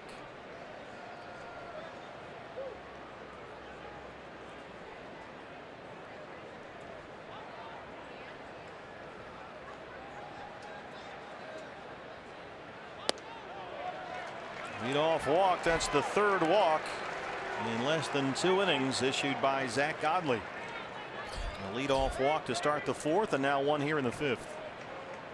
Pitcher Adam Wainwright. Boy, and unfortunately, that really sets up the inning here for Mike Matheny. You would assume that Adam Wainwright will be asked to put down a sacrifice bunt here. 3 times this season he's been able to get bunts down. You know, the thing with Zach Godley, and everybody that has caught him or faced him or played defense behind him says the same thing. Everything he throws moves. So sometimes it's hard to throw a strike that way. Herman wanted to throw down there, but Goldie came in on the bunt attempt, so there was no one at first.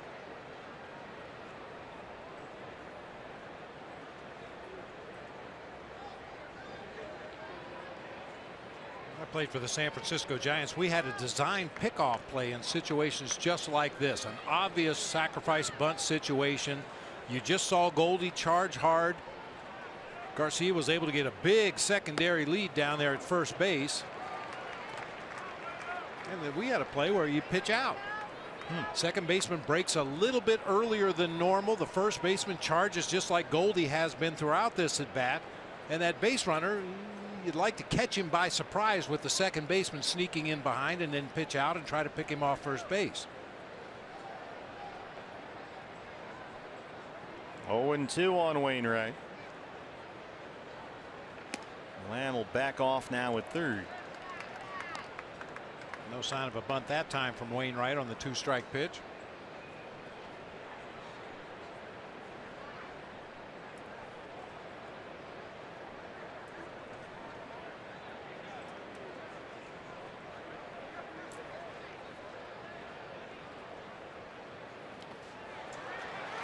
Waves at a curveball, and Godley gets the strikeout. That's his 4th of the ball game. So here's the top of the order, Matt Carpenter. Carpenter has grounded out, walked, and scored a run. First baseman Matt Carpenter.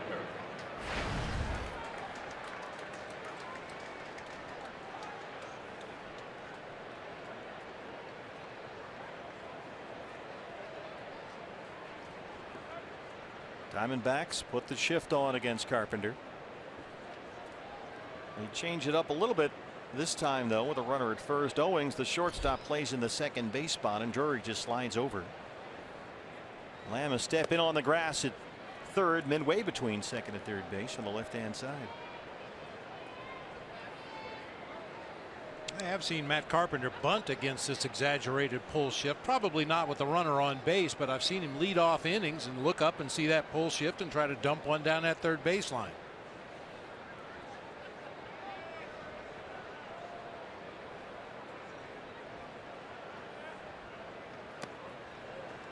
Well, you see Zach Godley right there. When things aren't going well for him, Torrey often talks about body language with Zach. It's something that he watches very closely. Does the tempo or the pace suddenly slow? Is he searching for pitches instead of just getting the ball back and firing? Mechanically, is he pushing the ball forward, or is he staying on top of it? They really try to watch those things closely with Godley. And he has not looked smooth out there after retiring the first 9 he faced in the ball game here tonight. A bumpy 4th and now a rocky start to this 5th. Carpenter bunts it right back to the mound. Godley underhand toss to Goldie, and Garcia's in at second. Hey fans, we invite you to participate in Gila River game nights by signing up at one of the interactive kiosks located at Chase Field during any D-backs home game. Center fielder Tommy Pham. Tommy Pham, the center fielder. 2 outs and Garcia at second base. Boy, Zach was just cruising along. 3-1-2-3 innings to open up the ball game. And 2 walks and a hit batter in the 4th helped lead to 3 Cardinal runs. Now he's trying to strand that leadoff walk in this inning at second base with 2 outs. Pham has struck out, singled, and scored a run, 1 for 2.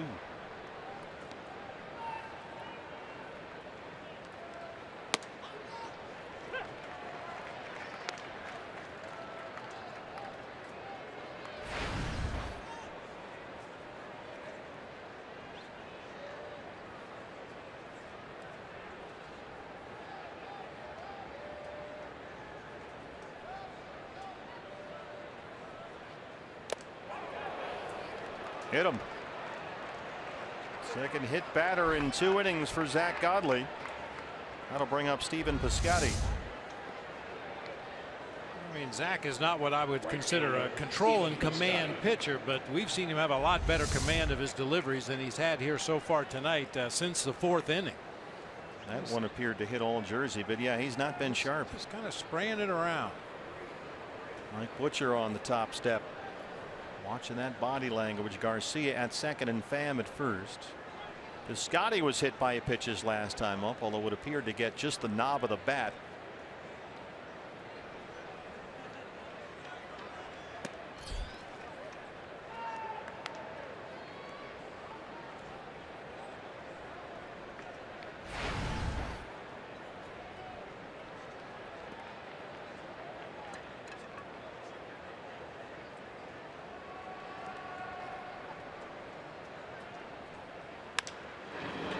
Bounced in the hole. Got to avoid Garcia. Nice play there by Jake Lamb. And Godley does indeed strand that leadoff walk. He keeps it a 3-1 ball game.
Diamondbacks, they trail the Cardinals 3-1 in the bottom of the 5th. Fans, don't forget, vote today.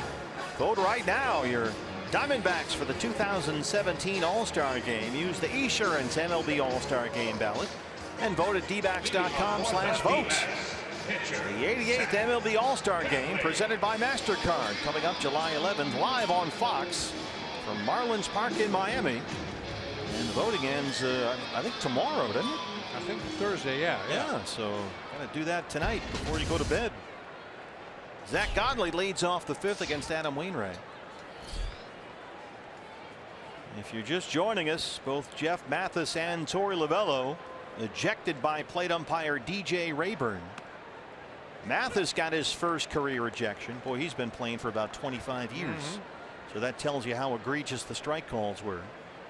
Torey got his first ejection as D-back skipper, and his second career ejection. He was once tossed as a coach for the Red Sox in 2014 against Tampa Bay. That was May 30th of that year.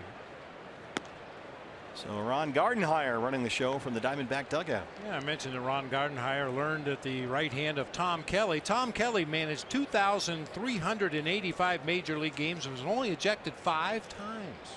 That's surprising to me. Yeah. Now Ron Gardenhire must have had different lessons, because he's been ejected 72 times in his career, tied with Jim Leyland for 8th on the all-time ejection list. Of course, Bobby Cox has a commanding lead over the rest of the field. Bobby Cox was ejected 161 times, 2nd place on the all-time list. John McGraw at 118. Well, that's why I always wore his spikes in the dugout, so he could walk out there and argue. Wouldn't slip. Tony La Russa on the list, number 5 all-time with 86 ejections.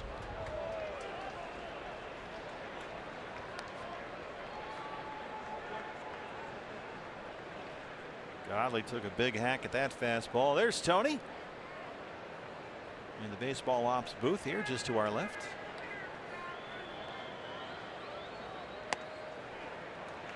Godley knew it. That's 4 consecutive strikeouts for Adam Wainwright, and his 8th of the ball game. Hey fans, day after every D-backs win, get 50% off all pizzas at regular menu price using promo code DBACKS50 at papajohns.com. 8 strikeouts for Wainwright, 4 of them looking. Do with that what you will. Here's Daniel Descalso, who has struck out and walked.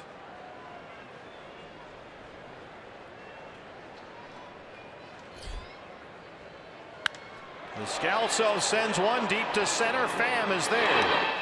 2 outs.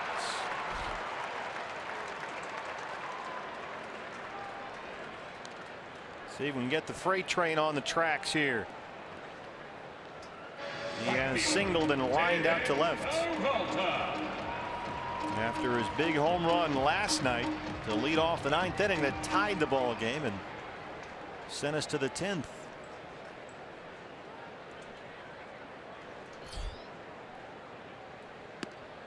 Here's that floater, misses in with it. 1-0. David's last 3 home runs have all come in either the 8th or the 9th inning. And each one has either tied the game or given the Diamondbacks the lead. That's a hard foul. Yeah, Peralta, they have a category called close and late. And David Peralta in the National League is 2nd in close and late batting average. Only Justin Turner has hit for a higher average in those situations, and only Freddie Freeman has slugged for a higher slugging percentage. The train usually arrives just in time, but he taps back to the mound there. A 1-2-3-5 for Wainwright, who leads at 3-1.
5-2, but they trail it 3-1 as we start the sixth. And now let's take an unlimited baseball break. It's presented by T-Mobile. What else has happened around Major League Baseball? How about this? Miguel Montero, who criticized Jake Arrieta after the Nationals stole a whole bunch of bases in a game against the Cubs, was DFA'd by the Cubbies, so they sent Miggy packing. It's no longer Miggy time in Chicago. The Rockies lost again. They got swept by the Dodgers and now swept by the Giants. They've lost 8 in a row. As we told you earlier, Chris Bryant in the Cubs game tonight against the Nationals had to be helped off the field after what appeared to be a pretty serious ankle injury. The Cubs right now are calling it a mild to moderate ankle sprain, but obviously some more tests and wait and see how he is tomorrow. But boy, the Cubs could ill afford to lose Chris Bryant. So we'll keep an eye on where Miguel Montero ends up. See if anybody out there needs a catcher. Jed Jerko will lead off the 6th inning. He drew a bases loaded walk from Godley his last time up. An aggressive hacker early first pitch curveball, and it's 0-1.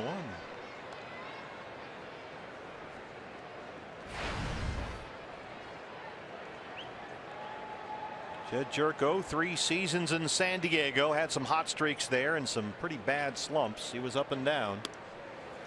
A lot of swings like that. There's the cutter from Godley, and it's 0-2. Jerko had 49 home runs with San Diego. 23 of those came during his rookie season.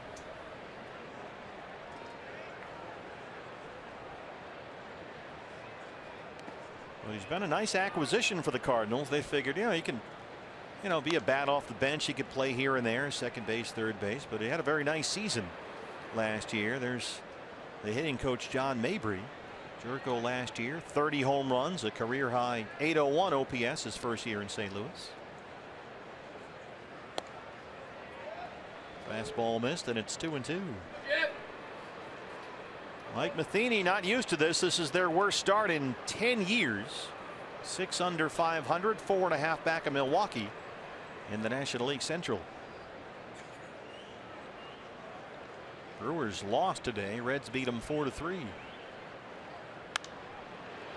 Skies one behind second for Drury. Peralta coming in. He's got it. 1 out. We have that shot of Cardinals hitting coach John Mabry over there on the bench. Not only is he the Cardinals hitting coach, he's my go-to guy to find fishing holes. John Mabry, a big outdoorsman. He's connected all over the National League. And you have your spots, different cities. I know you and your staff are out there sometimes. And a lot of the places we go are places that John Mabry hooked us up with. And some of these places, based on your stories and photos, it's like Naked and Afraid trying to find some of these places. They have to helicopter you in to some of these ponds or lakes. Just the first time. I can always find my way back a second time. But it's a real expedition sometimes getting you and your staff out there to some of these fishing holes. But we always get great photos. You guys do a good job with the pictures. Sometimes there's fish in the photos. Well, yeah. Sometimes you're just wearing a funny hat. Standing in the middle of a river. Either way, they're equally entertaining. 2-1 on Yadier Molina, who had a 2-run single his last time up. One of only 2 Cardinals hits.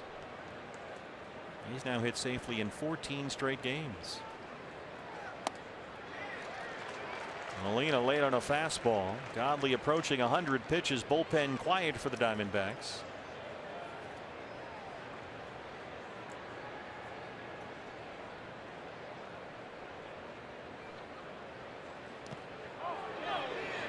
Yes, he laid off, says Sam Holbrook. Full count, 3-2.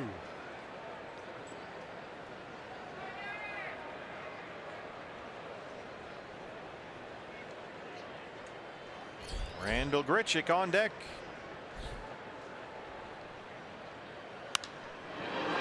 Way up in the air, deep left center, but playable for Descalso. He'll yield to Fuentes there. 2 outs. Very little that Ray Fuentes doesn't get to in center field. He gets such great jumps. Ball comes off the bat. He's already in motion out there in center field. We were joking about it last night when Ray Fuentes is playing center and Gregor Blanco's in left. Don't even try to hit one in the gap out there. There is no gap when those two guys are playing side by side. Grichuk is flying out and hit into a double play.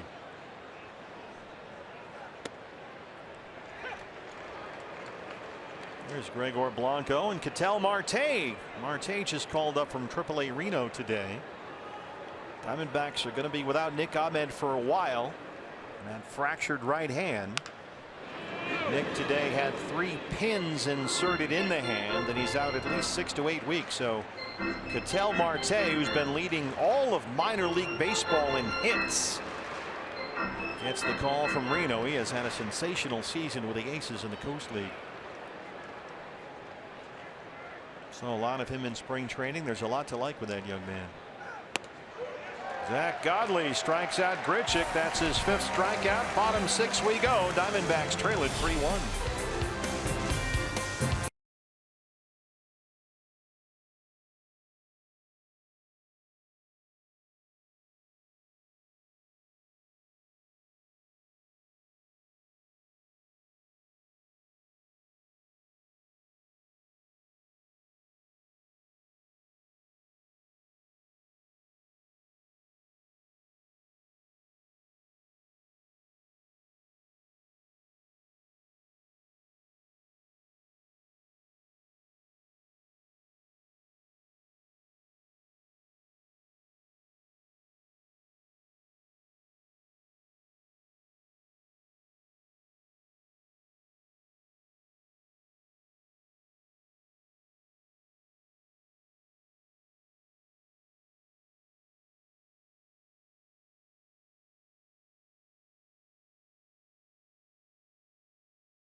Situation right now with Nick Ahmed. Came into the clubhouse today half expecting to see Nick, but in fact had that surgery today. Dr. Sheridan doing the surgery, 3 pins to stabilize that small fracture in his right hand. Will be out 6 to 8 weeks. And it is a situation where Chris Owings will be the starter, but Torey Lovullo did not rule out still using Chris in right field at times. And of course, Ketel Marte is here. They'll take a look at him in center field at times as well. He can play out there. He was doing that in Reno. He will get also a look even at third base. They want to see what he can do and see what kind of versatility he has. And guys, they did mention the fact that him being a switch hitter is certainly something that adds to that versatility in the lineup as well.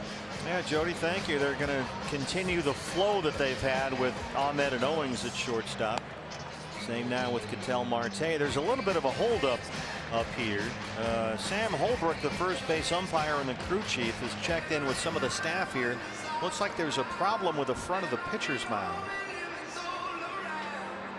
DJ Rayburn is out there, and now they're trying to find some ground screw folks to tidy things up a bit for Adam Wainwright. Well, Adam Wainwright could help himself tidy things up a little bit. Between innings, he puts in a stick of gum. He goes out to the mound, takes his warm-up pitches, and then spits the gum off to the right side of the mound. You can count how many innings we played by how many wads of gum there are out there next to Adam Wainwright. Remember, a few years ago, there was an umpire, Jordan Baker, who would do that. Here comes Grant Trenbeth and his crew to tidy things up. But Jordan Baker was an umpire who would do that and throw the wad of gum out there between every inning. Yeah. And so there'd be this mound of chewed gum like out in left center field somewhere from Jordan Baker. But the concern here is the front of the pitcher's mound, not all the gum behind it. Yeah, you get a couple pitchers out there on the mound. One guy has a little bit longer stride than the other, or he steps more towards first base or more toward third base, and the other guy lands on the side of the hole. So at some point in the middle of the ball game, it becomes uncomfortable for one or the other to pitch with that hole in the front of the mound. So Grant Trenbeth and his crew going to clean it up, repack it, and be like brand new. Get some of that gum while you're at it. Get that gum. Oh, wait, here's more. Don't forget, fans, the series concludes tomorrow. Game 3 against the Cardinals is a matinee game. We'll get you a break on your ticket price at 12:40 start for Patrick Corbin versus Lance Lynn.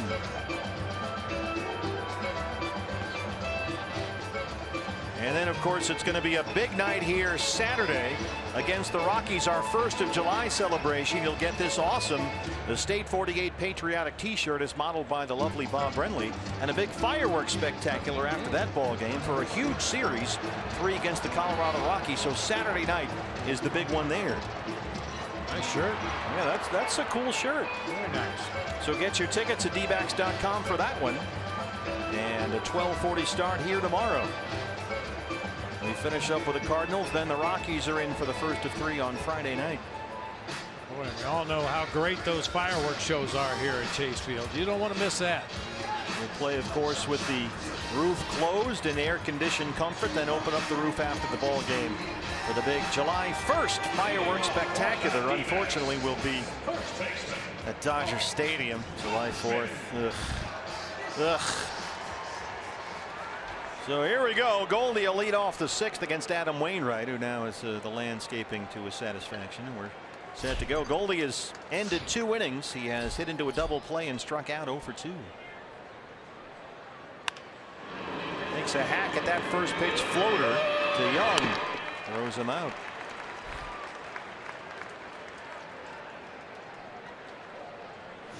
Goldie 0 for 3. Jake Lamb now.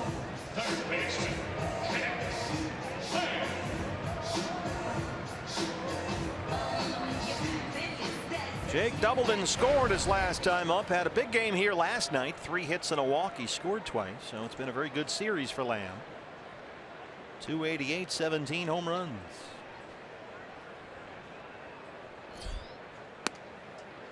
There's a strike, and it's 0-1. First pitch fastball from Wainwright. That fastball from Wainwright, just the straight fastball, not the cutters.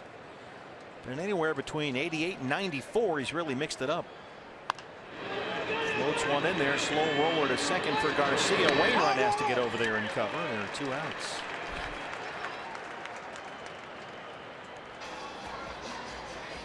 Here's CO. The little freight train.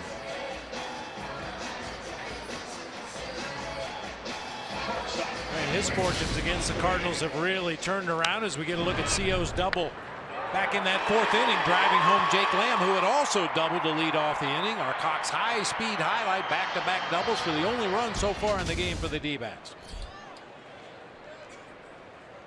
Diamondbacks have out-hit St. Louis 5-2, but trail it 3-1.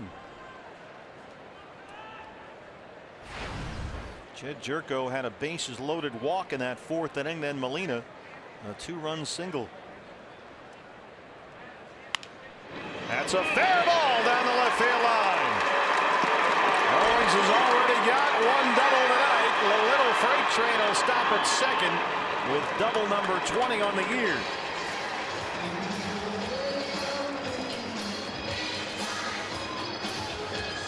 Here's the big freight train. Cutter that stays on that inside part of the plate. CO with a topspin grounder right down that 3rd baseline. No chance for Jerko. Grichuk had some issues with that carom off the side wall down there, but 2 outs in the inning. Chris Owings content to stay in scoring position there for Brandon Drury. We'll see if Drew can get a 2-out RBI here, make it a 1-run ball game. He has struck out twice, both times looking.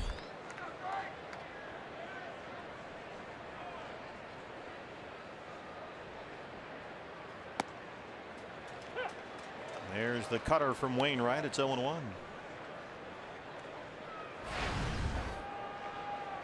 Brandon 1 for 18 since he had that big game against the Rockies last week at Coors Field when he had 4 hits and knocked in 6. Fastball away. It's 1-1. Bullpen starts to get busy for the Diamondbacks. Braden Shipley, who was called up from AAA Reno the other day to provide some length in that bullpen. They had to use Braden in the game last night, but he only threw 9 pitches. Torey Lovullo was saying that because of the way they've used Randall Delgado lately, a lot of starts and then another spot start the other day, that they sort of lost some of the length back there and they needed some. And so here's Shipley, who's been starting all year at AAA Reno, up here to work some relief.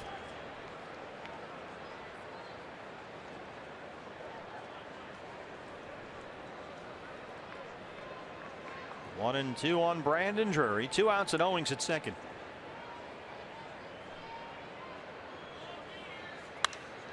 Oh, come on, man. Right to Carpenter.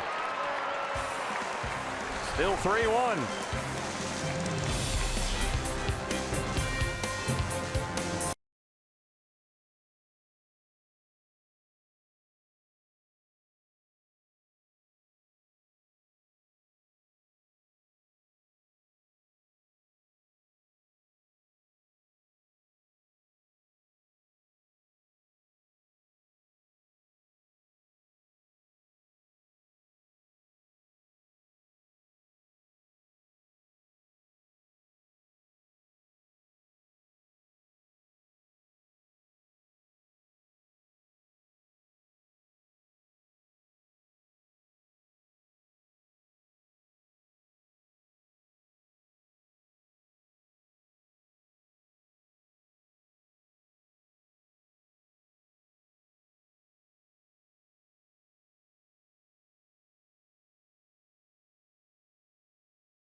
Mark Grace is celebrating a birthday today, and in 1997 he really celebrated his birthday, going deep to the bleachers at Wrigley Field.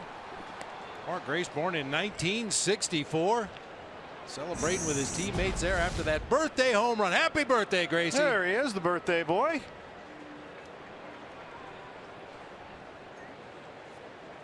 So there's a birthday with Brandon Phillips, Chris Spire, Don Baylor, Al Downing, Clay Zavada, former D-back, Hall of Fame quarterback John Elway. And I'm going to have to see a birth certificate on this one. King Henry VIII. Well, you know, Gracie and Henry VIII probably have a lot in common. They're both legends. Right, Gracie? Yeah, absolutely. Yeah, Gracie's got some help here at the ballpark tonight. His boys Preston and Jackson are here, and they're promoting curtain calls. I think they have some material made up. Yeah, they've been busy. Yeah, there you go. Part of it. Well, one's upside down. No. Uh-oh. Let's start over. Oh, boy. This went a lot better in rehearsal. Call curtain. Call curtain. Well, it's curtains for DeYoung, who strikes out. 6 struck out for Godley. That went better when we practiced it.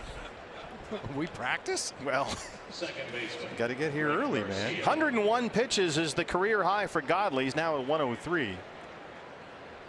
Bullpen still busy for the Diamondbacks, trying to get Torey Lovullo. Is 21 outs. Greg Garcia. Well, this will surely be it for Zach Godley. His spot is due up third in the bottom half of the 7th inning. Stop calling me Shirley.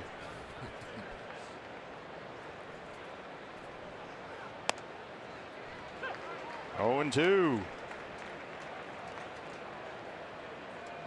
Robbie Hammock, Ron Gardenhire running things in the dugout. Torey Lovullo ejected by plate umpire DJ Rayburn along with Diamondback catcher Jeff Mathis. That one's bounced foul. Torrey's first career ejection as the Diamondbacks skipper. TJ Rayburn has had a big strike zone. Welcome to the club. Yeah, you should go down there and present Torrey with some kind of plaque or something.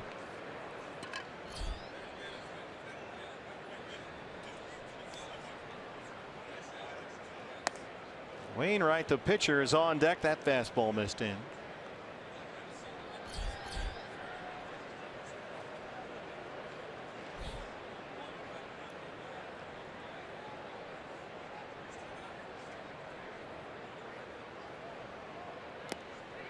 Got him. 3 consecutive strikeouts for Zach Godley. 7 for the ball game. 2 outs, and here's Wainwright.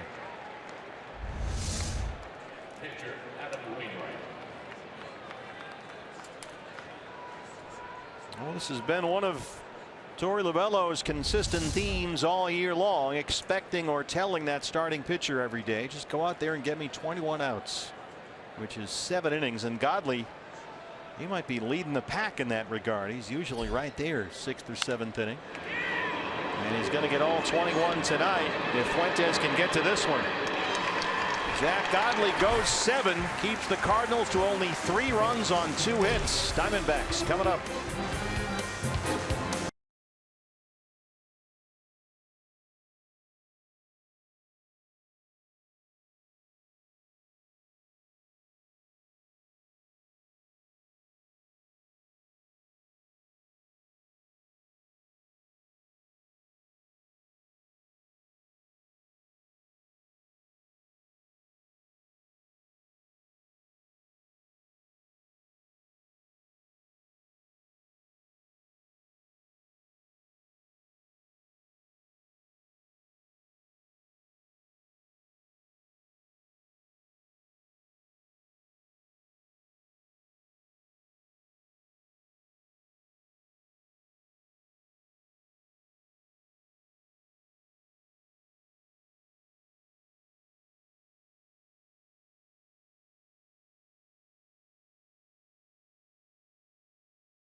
To 1. Ray Fuentes set to lead off this inning, has a hit earlier tonight, had the single to lead off the 10th, and ended up scoring that winning run when Chris Herman had the base hit to win the game last night. And Ray Fuentes just really enjoying this time right now with the Diamondbacks and all that is going on with this success of this team. And you guys were talking about, of course, the way he plays center field. Now, A.J. Pollock will be coming off the DL at some point, but Ray savoring every moment. Father's Day, of course, you guys know in Philadelphia what a great moment it was for him to hit his first Major League homer on Father's Day. Today in his locker, he had the ball, and it was difficult to retrieve, but actually the Phillies ground crew did retrieve it from the bushes there at Citizens Bank Park, and they were able to get it.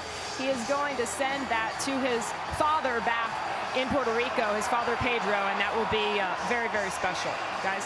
Well, we have some Rhodes Scholar who just ran out of the stands and onto the field, and Chase Field security has immediately tackled him, and they'll haul him right off here. That just never ceases to amaze, the level of stupidity that takes.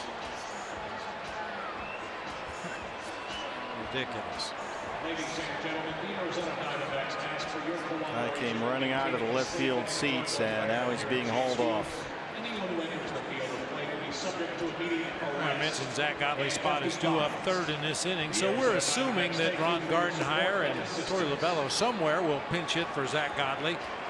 You look at his outing tonight, he gave up all 3 runs, both of his hits, and walked 2 guys in that 3rd inning. The rest of the game, he gave up no hits, no runs, and 1 walk. Yeah, Zach retired the final 7 he faced. Finishes with 3 walks, 7 strikeouts, and only the 2 hits allowed. The big hit was that 2-run single by Molina and that 3-run St. Louis 4th. But the Diamondbacks came back after the Cardinals had a 3-run inning here last night. They got 3 in the 7th. But the D-backs won it 6-5 in 10. So here we go, down 3-1. Fuentes leads off the Arizona 7th. Cardinals bullpen is busy. There's action down there with Wainwright now at 86 pitches.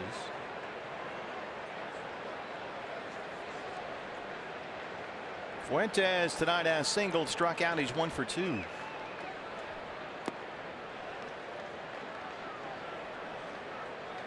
And Jody was talking about that home run that Ray hit in Philadelphia that won a ball game.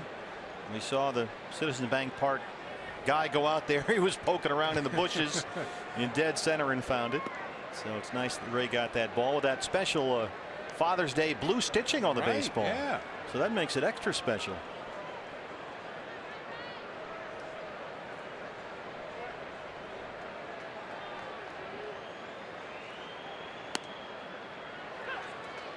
2-2.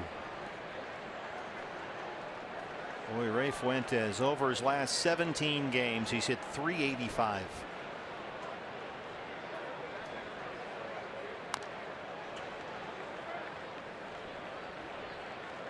He waited well on the curveball that time. It has so much downward movement. It's just tough to barrel it up. You always end up hitting the top part of the baseball, either pulling it foul or hitting an easy ground ball to your pull field. Wainwright at 90 pitches, 57 strikes. Cardinals have a left-hander warming up in their bullpen.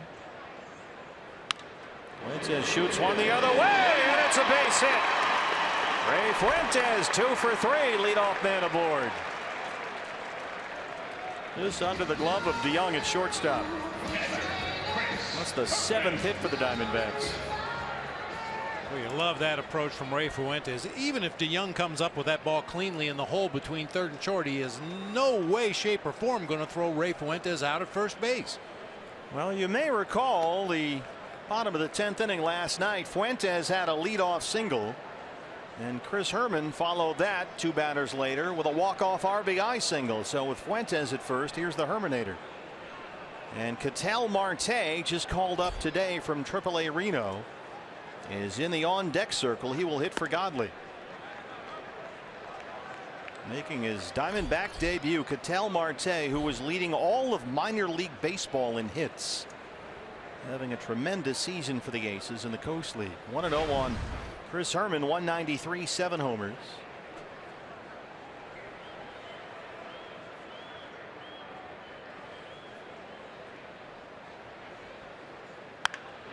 Base hit.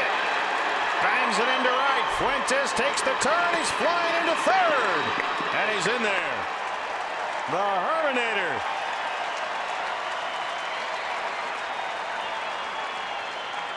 Buckle up. Here we go again. When Chris Herman has a runner on first base, he looks for something to pull through that hole on the right side. It's a rolling breaking ball that time and bangs it into right field. A very aggressive go that time by Ray Fuentes. Fortunately, Stephen Piscotty's throw back to the infield wasn't a good one. So here is the Diamondback debut of Ketel Marte, 23-year-old switch hitter. He's got Fuentes at third, Herman at first, and no outs. Having a big year at Reno, .338, 6 homers. Leading the Coast League in hits, leading all of minor league baseball in hits, and here he is. So a lot of Ketel Marte in spring training this year. He's no stranger to the big leagues, even though he's only 23. He had more than 700 major league plate appearances with the Mariners over the previous 2 seasons. He was in the majors at only 21 years old 2 years ago, and one of the schools of thought with him was maybe he was rushed a bit to the big league, so he was being given a chance by the Diamondbacks to get every day at bats down at Reno. Trying to continue his development, but he's a big piece of the future here. They like him a lot. Can play shortstop, can play some third, as Jody mentioned. He can play center field as well. Very athletic. Hitting for the pitcher, Godley.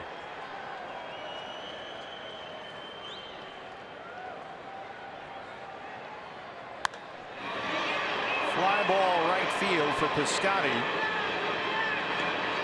Too shallow for Fuentes to tag up, and that's out number one. Carpenter will have to hustle to collect that throw in from right field. One out.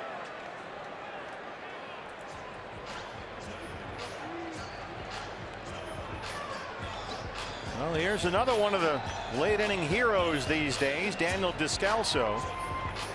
Mike Matheny to the mound. He's got a left-hander ready. Descalso and Peralta due up next.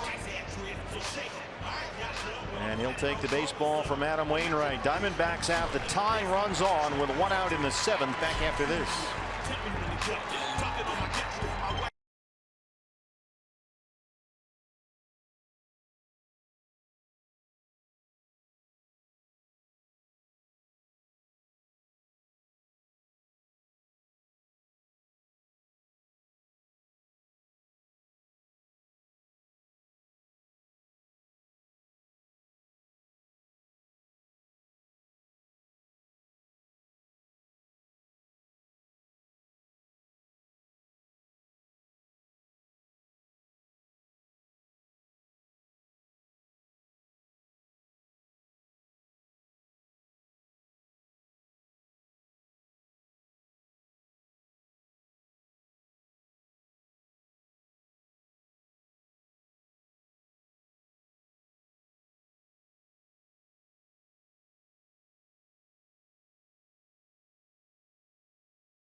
But he's responsible for two Diamondbacks base runners with one out here in the seventh inning. And the new pitcher for the Cardinals, here's the left-hander Tyler Lyons, a 4.22 ERA, his 14th appearance of the year. Diamondbacks with runners in the corners and one out have a couple of lefties coming up here in Descalso and Peralta.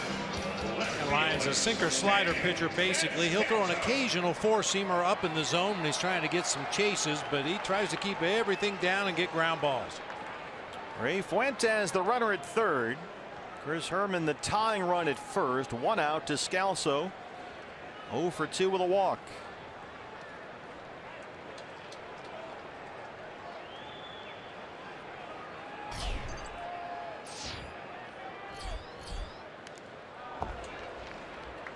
First pitch slider from Lyons, and it's 0-1. Descalso, another big night last night. 2 hits. He doubled, walked, drove in a run, scored twice. RBIs. He's got 7 in his last 8 games. 5 for his last 7 with runners in scoring position with 5 runs driven in.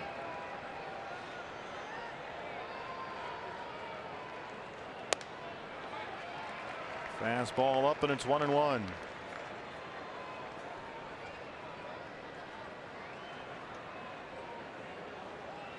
Rockies have already lost today. They got swept in San Francisco 5-3. Dodgers and Angels scoreless in Anaheim. They're in the 5th. Went back to that slider but missed, and it's 2 balls and 1 strike.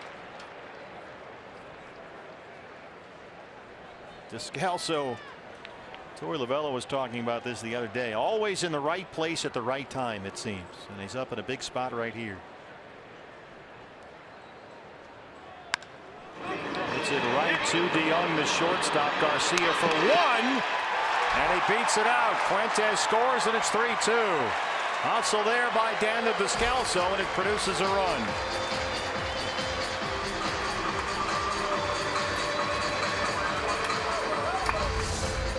Usually you don't see guys get this excited for grounding into a fielder's choice, but Daniel Descalso knows that if he beats that throw to first base, the D-backs get a run. So here's Peralta, who's done very well against left-hand pitchers this year. He singled in the first, 1 for 3. David's come a long way over his Diamondbacks career against left-hand pitchers. Another slider from Lyons. 302 versus lefties this year, including a pair of homers.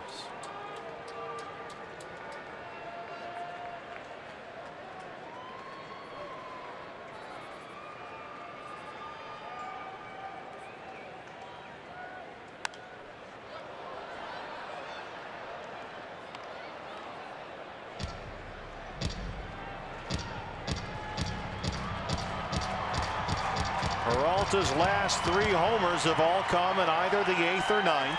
Each one has either tied the game or given the Diamondbacks the lead. Tied it up with a 9th inning homer last night. 1-2.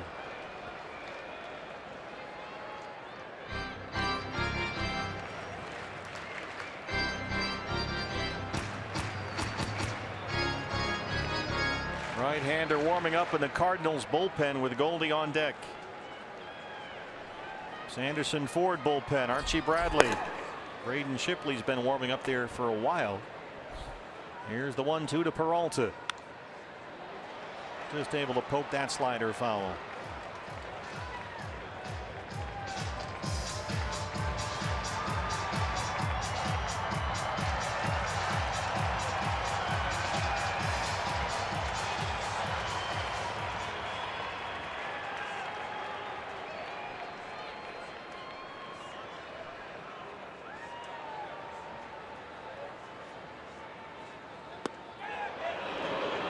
Didn't go, Jim Wolf. 2-2.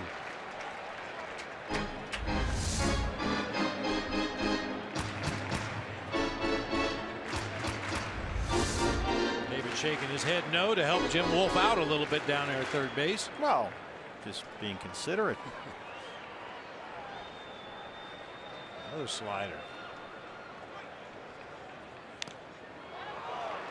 That one bit Yadier Molina back there.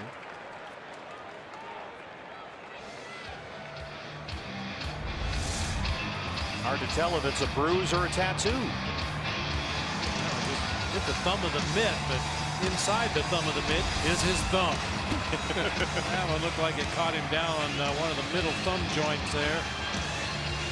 He's got bruises on top of bruises. He's been behind the plate for so long. He's going to be behind the plate a lot longer. They just gave him a whole bunch of money, Yadier Molina. 3 more years after this at $20 million each. 2-2 on Peralta.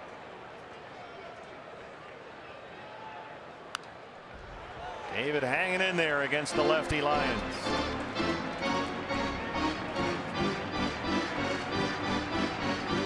Goldie would be next. Right-hander warming up in the Cardinal pen. Their closer, oh. He served up Peralta's home run in the 9th last night. Skies it to very shallow center behind the second base bag. It's Garcia. And the Diamondbacks get one. We'll head to the 8th. They're down 3-2.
About hit the Cardinals 8-2, but they trail it 3-2 as we start the top of the 8th.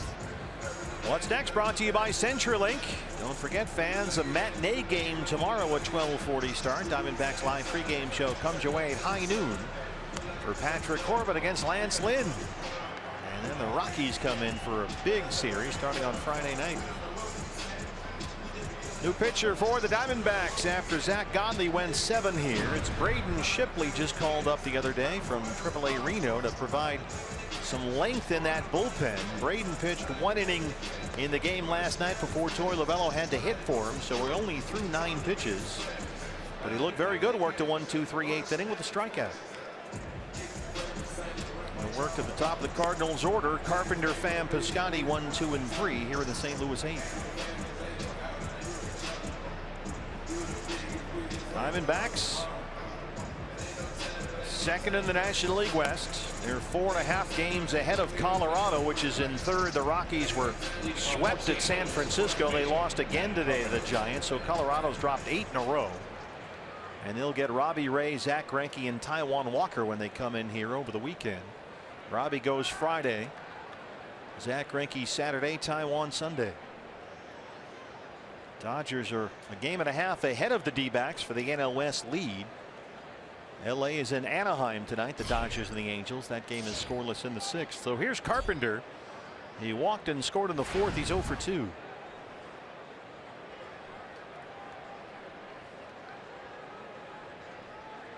Diamondbacks have the shift on again for Carpenter. Lays off a curveball, and it's 1-0. This guy's done a very good job in the leadoff spot. He's been on base now 28 times in the last 13 games.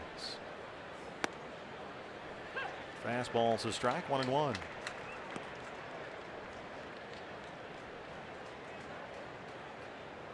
Carpenter, when he was moved into the leadoff spot when Dexter Fowler went down in the first week of June, was hitting only .209 for the year. So he was really struggling. They didn't know where to hit him. He couldn't hit 3rd. Did worse trying to hit 2nd. Leadoff is the only spot that seems to fit him where he gets any production for Mike Matheny.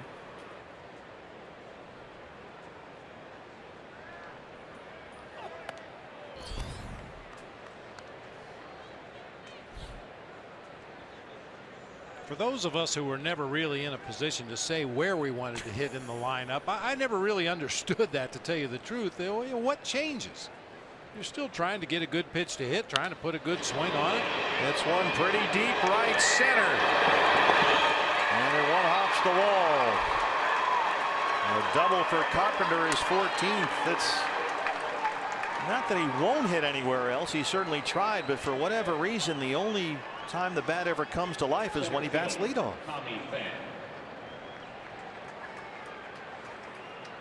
I mean, they tried the 2-hole. He went 2 for 23. And then Fowler got hurt. They haven't looked back. Oh, by the way, they're paying Fowler $82 million to bat leadoff, so that's another issue. So Owings checks in with Shipley now. Pham has singled, scored a run, been hit by a pitch. 1 for 2. Braden trying to keep this a 3-2 game.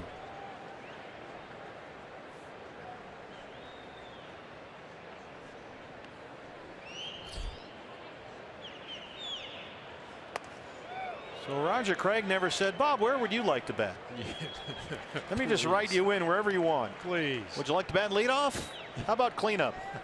Well, Frank Robinson actually did have me lead off one day against these Cardinals, as a matter of fact. And? They had Vince Coleman leading off. The Giants had me leading off. What's wrong with this picture? Advantage push. I was just ecstatic when I was in the lineup.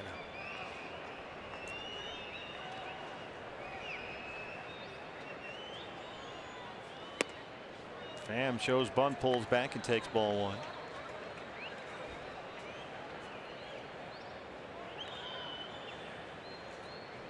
Mike Matheny will use his position players to put down sac bunts. Tommy Pham does not have one yet this year, but Greg Garcia with 3 leads the way for the position players. A number of Cardinals have 1 sac bunt on the season.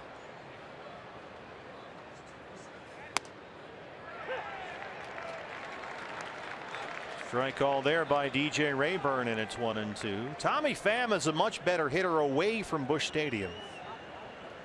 All 9 of his home runs this season have come on the road. 337 on the road, 211 in St. Louis.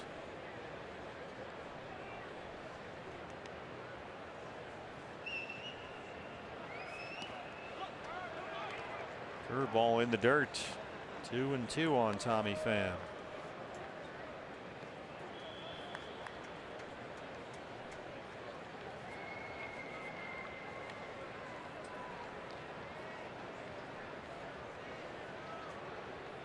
Pham 2 hits in the series so far, both singles. He scored twice.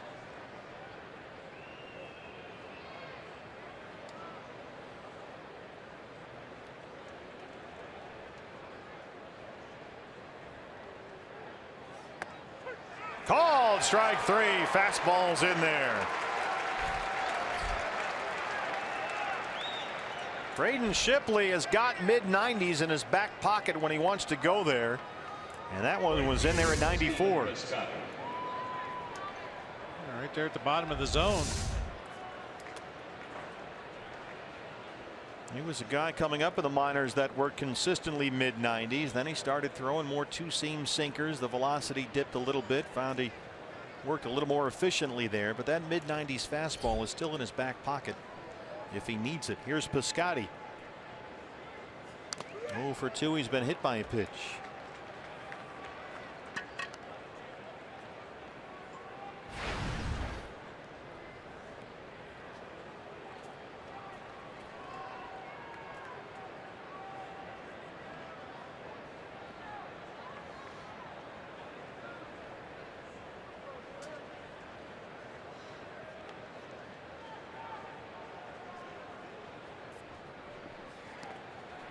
That one rolls away from Herman. Throw to third. Carpenter sneaks in there. That's too bad. Chris Herman got to that ball quickly and unleashed a wicked throw down there to third base. Unfortunately, it was in foul territory. No chance for Jake Lamb to get a tag on Matt Carpenter. Yeah, if that throws on the infield side of the bag, they probably get Carpenter down there at third base. Yeah, Chris really pounced on that one quickly. So Carpenter's at third, 1 out, a 1-1 count on Piscotty. Infield will come in for the Diamondbacks.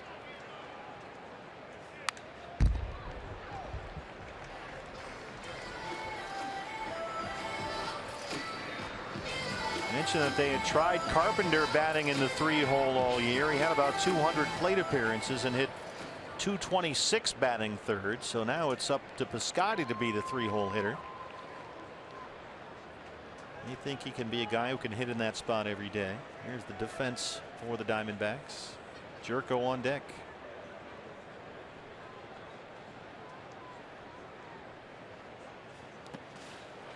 Boy, Herman really got out there to block that curveball in the dirt. Well, of the 3 Diamondbacks catchers, Chris Herman gets the least amount of playing time behind the plate, but you'd never know it by the way he operates back there behind the dish. Frames pitches well, blocks balls in the dirt well, and throws extremely well. 2-2 on Stephen Piscotty.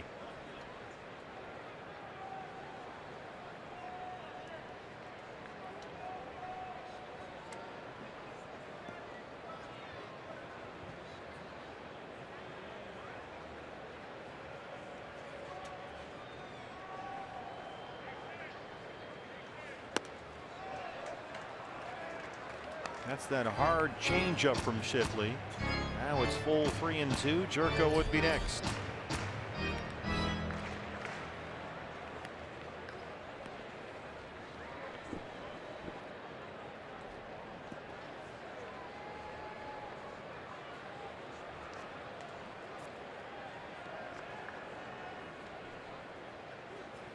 Got him. There's that mid-90s fastball.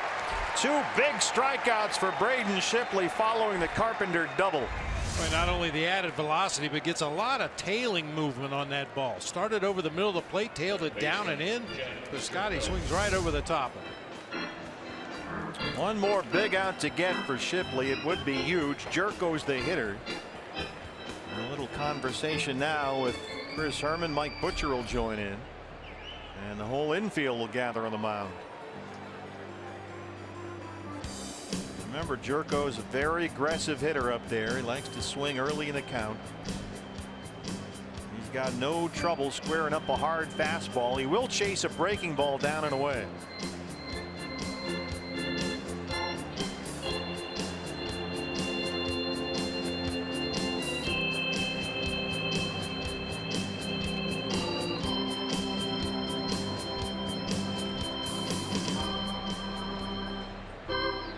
Angels have taken a 2-0 lead on the Dodgers. They're in the 6th in Anaheim.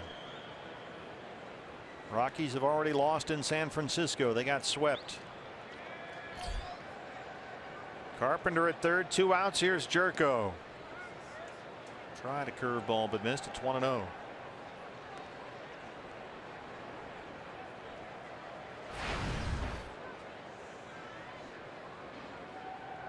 Jerko, a bases loaded walk, and that 3-run Cardinals 4th against Zach Godley.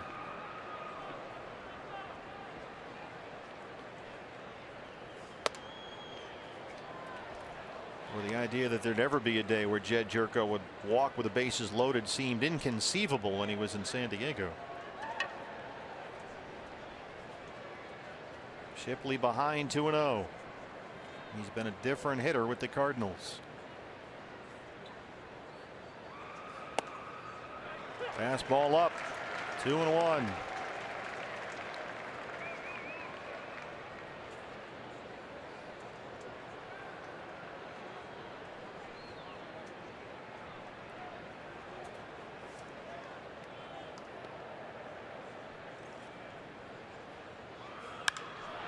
Belts it into center. That'll make it a 4-2 game. Fuentes slides over and cuts it off, but Jerko's in at second with his 13th double. Well, he got a pitch he liked and he jumped on it.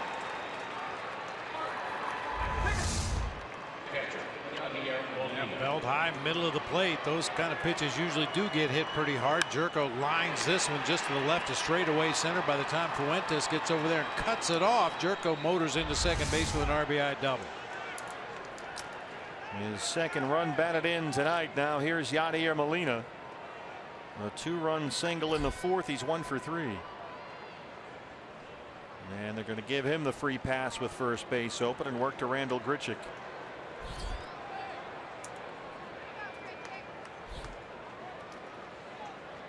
You know, I hated that rule when they decided to do it, but I think it's great now. It just moves things along. Oh, absolutely. And we've talked about it repeatedly in the past. The only real change is the on-deck hitter has to be ready a lot faster. Yeah, that could really be to the team in the field's advantage in that situation. Sure. Maybe the young guy like Grichuk, maybe catch him off guard a bit. He's not ready, but he's got to get up there.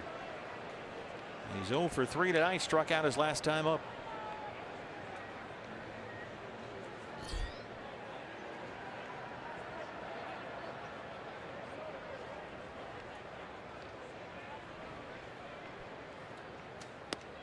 By the way, I've got a note from I have my own staff. Oh, you do? They're not quite as reliable as yours. The only career game that you started as the leadoff hitter, as you mentioned, against these Cardinals. You hit a 2-run homer. Did I really? Off John Tudor. Wow.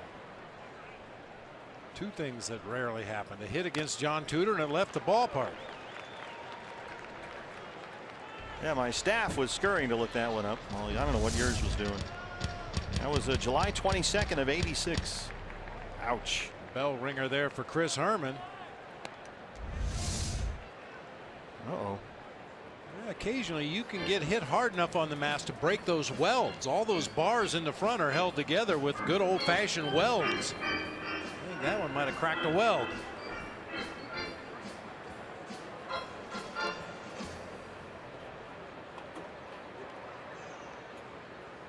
It was hard enough to break the mask. That can't feel good.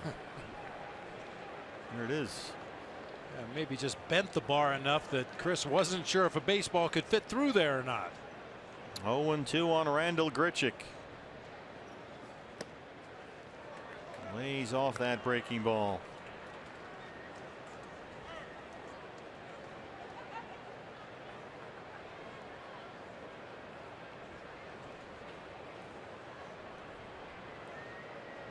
Everybody's got to come in, the middle infielders.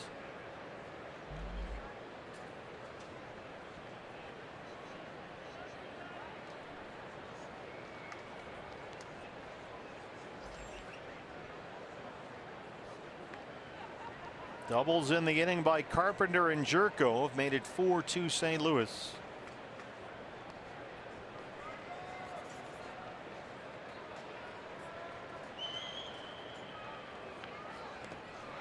Richick waves at a curveball and strikes out, but the Cardinals add one, bottom 8 on the way. Diamondbacks trail it 4-2.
With Mark Grace as we get ready for D-Backs Live, the postgame show.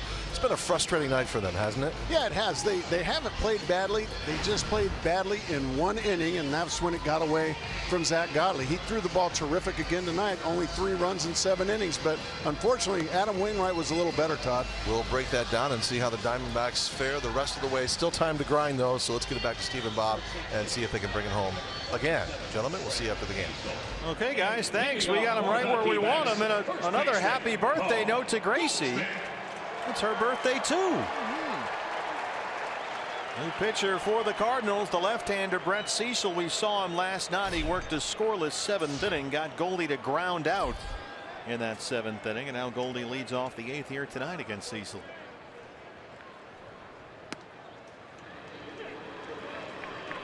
Brett Cecil, a big free agent signee for the Cardinals. They gave him 4 years, $30.5 million to work as a setup guy. His 39th appearance of the year.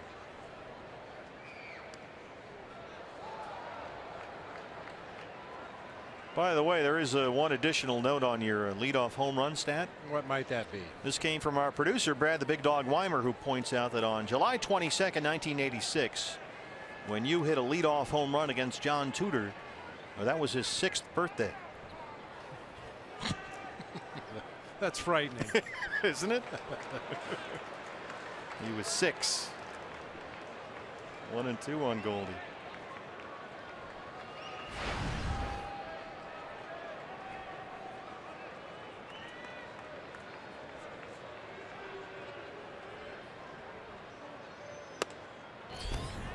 Lays off the fastball up, and he's even 2 and 2.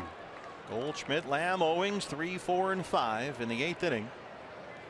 Diamondbacks about hit the Cardinals 8-4, but they're down 4-2.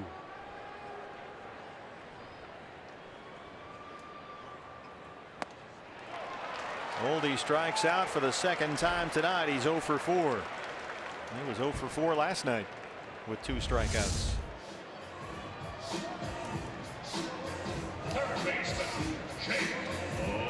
Challenge fastball there on the inside part of the plate to Goldie. Nothing real tricky, not a lot of movement. Cecil just reared back and challenged him with a heater.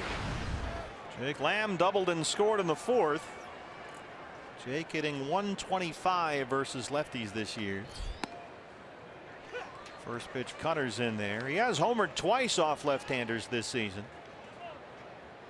But he's also struck out 30 times in 64 at-bats versus lefties.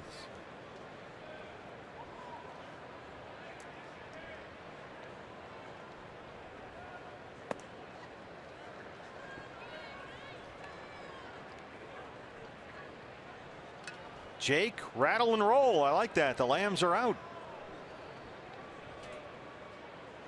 We need a nickname for that group.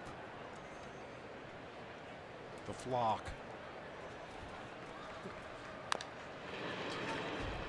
By the way, your increasingly reliable staff points out that on July 22nd, 1986, when you hit a leadoff home run against the Cardinals, John Tudor, Jake Lamb was still 4 years away from being born. Oh, okay. Maybe his mom and dad were watching that day.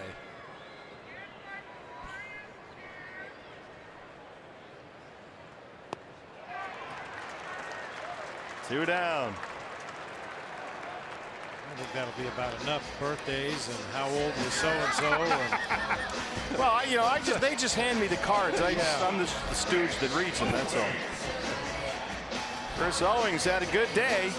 The little freight train, couple of doubles. He's knocked in a run.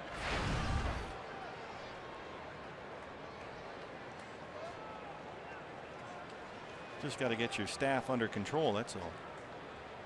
Give them the least little opening and they exploit it. Just run wild. Starts him out with a first pitch changeup.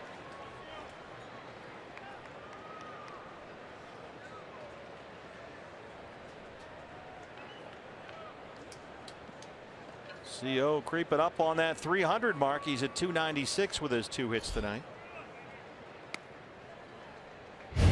Couple of doubles in the ball game tonight for CO. A ringing double in the gap in left center. That'll be our Chaz Roberts air conditioning and plumbing cool play of the game. That one drove home Jake Lamb, who had also doubled. And then he rips one down in that left field corner for his second extra base hit of the game. Doubles number 19 and 20 on the year. Here's the 1-1 from Brett Cecil.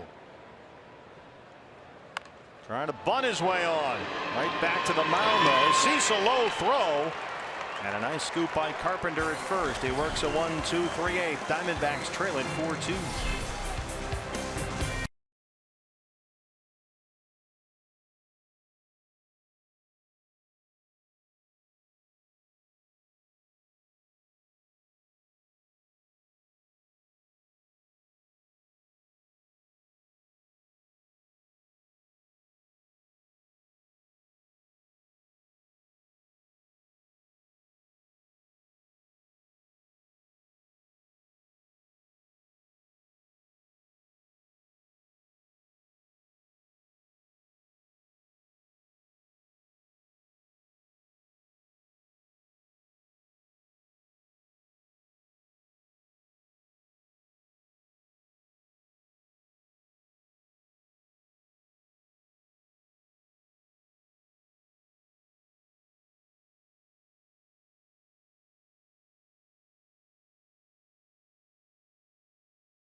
Diamondbacks trail the Cardinals 4-2 as we start the 9th inning.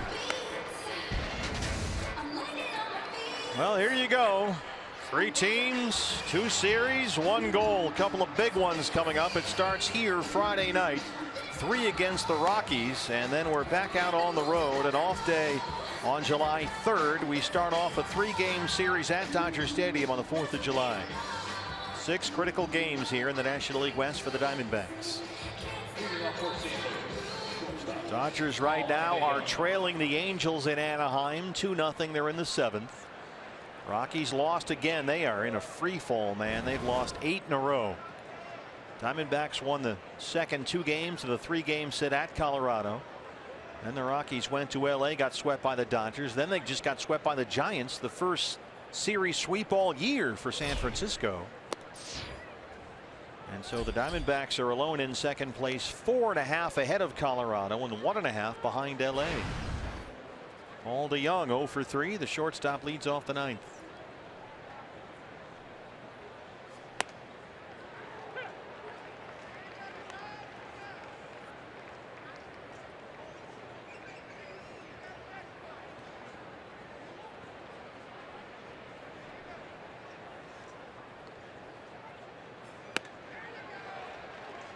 Good changeup there from Braden Shipley. Braden's always had a very good changeup. That's a pitch that always has come naturally for him, even when he was a college pitcher at Nevada.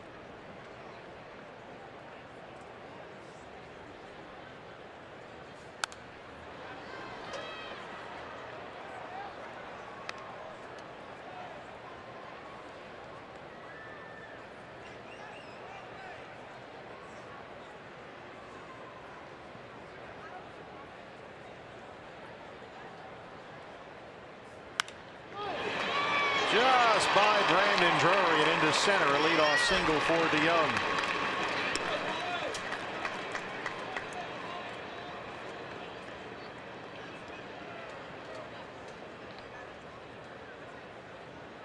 So he's now got a 7-game hitting streak.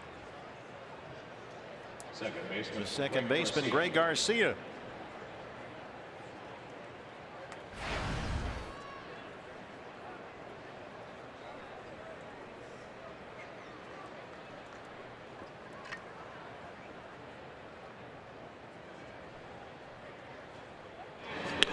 Third hit for the Cardinals against Braden Shipley, who came on to start the 8th inning. Zach Godley tonight went 7. Walked 3, struck out 7. Shipley gave up 2 doubles and a run in the 8th. Now DeYoung a single to start the 9th.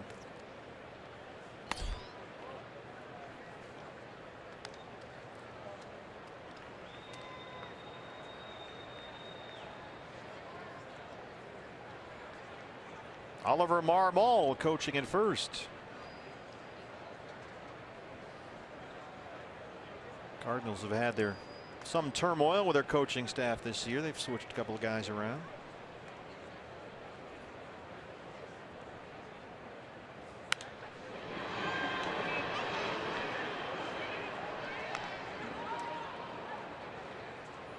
Middle infield has been unsettled for the Cardinals for a while now. As Bob mentioned earlier, Colton Wong has been out for a while now with a strained right tricep. They're hoping he can be back before the All-Star break.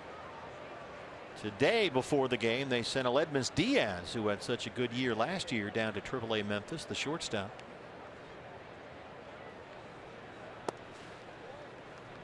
Cardinals today called up Alex Mejia, who's a U of A Wildcat.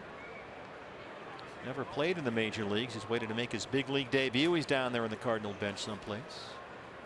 He took Diaz's roster spot. There he is, a 4th-round pick out of U of A.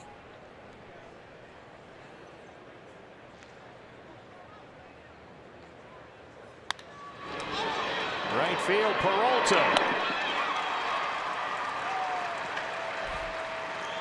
It just seems so odd to play the St. Louis Cardinals and not have Jose Oquendo in that third base coach's box. He's now a special assistant to the general manager. As you mentioned, some changes to the Cardinals staff since the season began. Mike Schilt has taken over as the third base coach with Oliver Marmol over there at first base.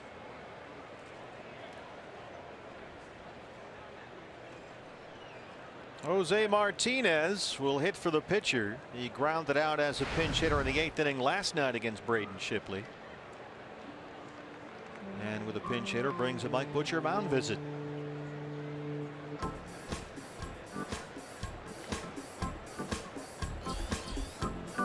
Diamondbacks live post-game show. Right after our bowl game, the birthday boy Gracie standing by with Todd Walsh. Jody Jackson will have reaction from inside the clubhouse. All that and more coming up after the game on Fox Sports Arizona. Pre-game show tomorrow at high noon at 12:40 start for the series finale. Patrick Corbin versus Lance Lynn. Get a matinee price on your tickets at dbacks.com for that one. We've got room for you here tomorrow. And then a 3-game series against the Rockies starts Friday night. So here's Shipley against Jose Martinez. There's that hard changeup, and it's 0-1. Martinez 4 for 11 as a pinch hitter this year. A couple of doubles and a home run. Big guy up there at 6'6". Another hard changeup.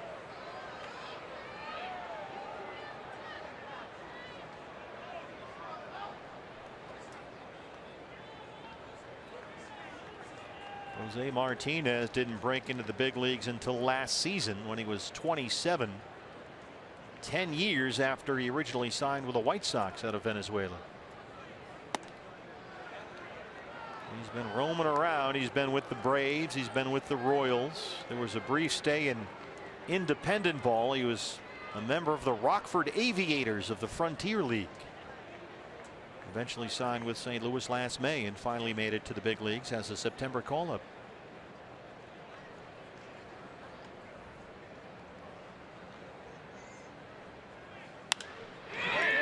It's a fly ball to short right. Peralta coming in. And it drops in front. Long way to go to get to that one. A bloop single for Martinez.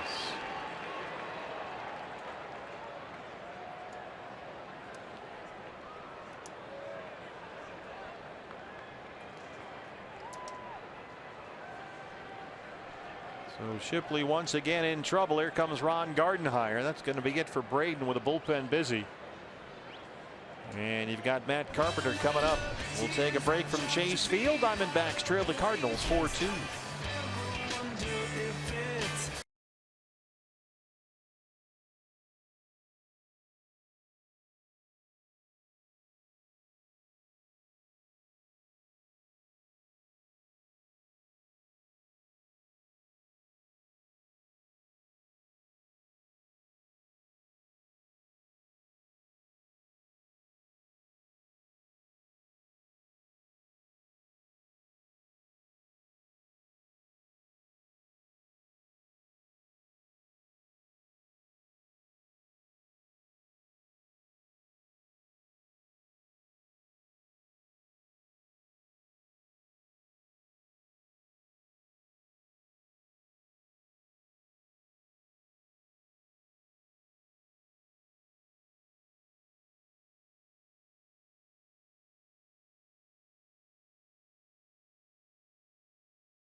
One out. Diamondbacks trail the Cardinals 4-2.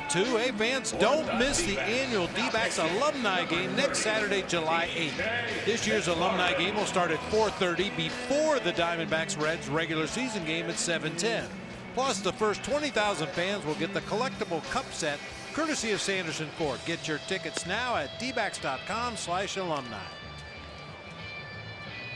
Trying to keep it a 4-2 deficit here in the 9th inning with 1 out. Cardinals have DeYoung at second, Martinez at first, and on to face Matt Carpenter, the left-hander TJ McFarland. The ash line called to the bullpen. He's been outstanding this year, a 1.82 ERA. Carpenter is not hitting left-hand pitching this season at all. So this is a good matchup here for Ron Gardenhire. Carpenter 8 for 52 versus lefties. 154. 2 on and 1 out.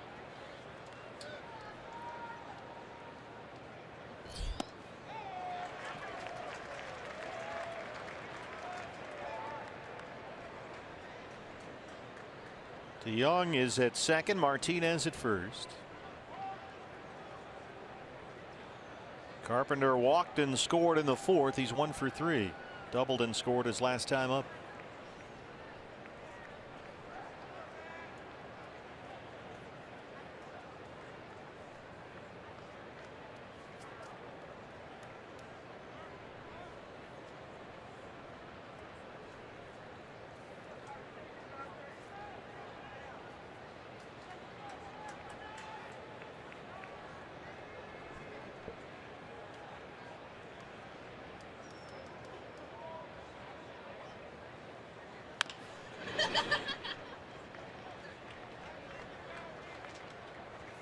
There's our Golden Glover, George Skywalker, down the right field line, pouncing on that one.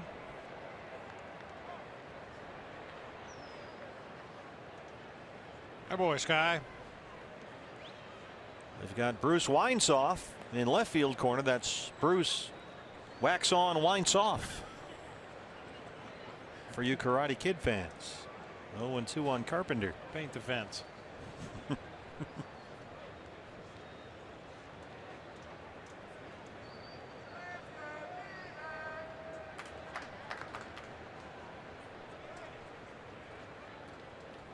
D-backs with 3 infielders on the right-hand side against Carpenter. Fastball just missed. Owings, the shortstop, in the second base spot near the bag. Drury slides over.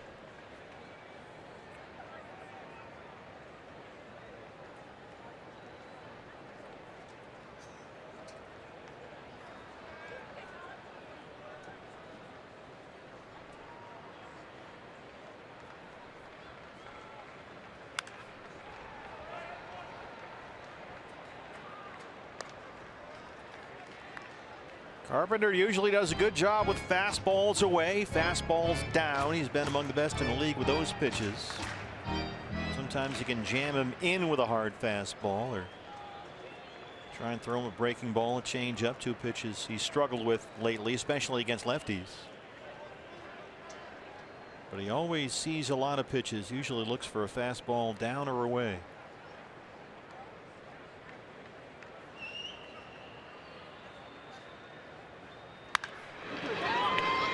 Goldie, they get 1.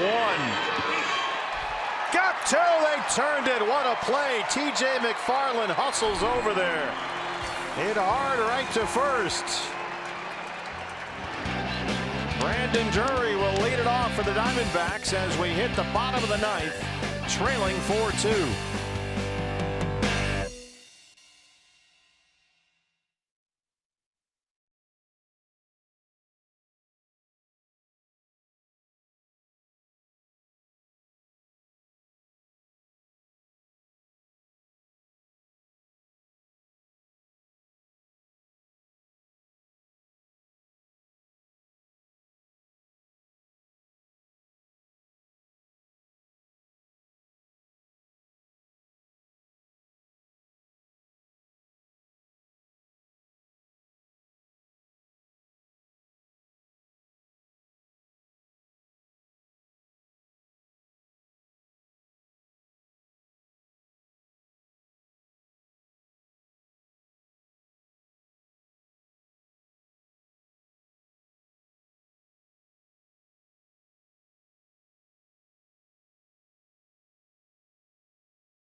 Cardinals closer here in the ball game last night, Sung-Hwan Oh, and after the game Mike Matheny said, look, I'm not saying any switching is going on necessarily, but we're just not ruling out anything. So here we go with a 4-2 lead, 9th inning, and it's not Oh, instead it's Trevor Rosenthal on to close. Yeah, we saw Oh warming up earlier in the ball game in the event that Mike Matheny needed a right-hander at some point, and it's Trevor Rosenthal that will come in and try to get the last 3 outs here. Rosenthal 5th on the all-time Cardinals save list. Jason Isringhausen atop that list at 217. Lee Smith, you might imagine. Todd Worrell and Bruce Sutter also on the list. Well, Oh has already given up more homers in 36 innings this year than he did in nearly 80 a year ago. He's been scored on in 5 of his last 8 appearances, so they'll go with Rosenthal here, and Drury will lead it off for the Diamondbacks. Trailing 4-2, bottom 9. Brandon 0 for 3. There's a strike at 100 miles an hour.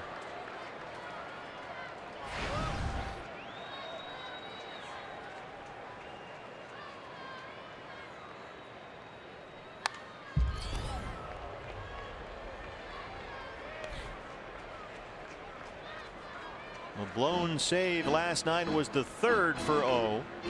Diamondbacks came back, won at 6-5 and 10, and Matheny said, we're just going to look around the landscape and figure out, do we have a guy to give us a better chance to get through some of our struggles? And he's made the move to switch closers here tonight.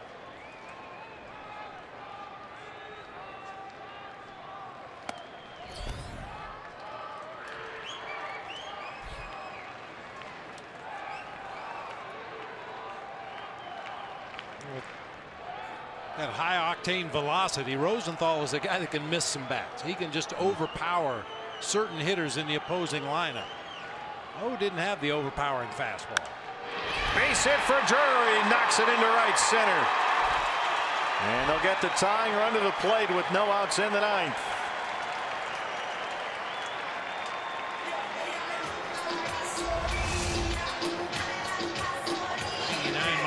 Fastball down over the heart of the plate. Brandon digs it out and lines it into the gap in right center field for the leadoff single here, bringing the tying run to the plate.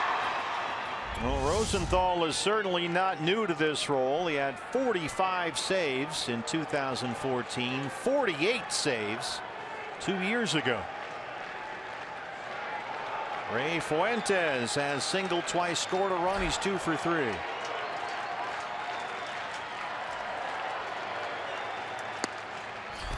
Ball 1 at 100.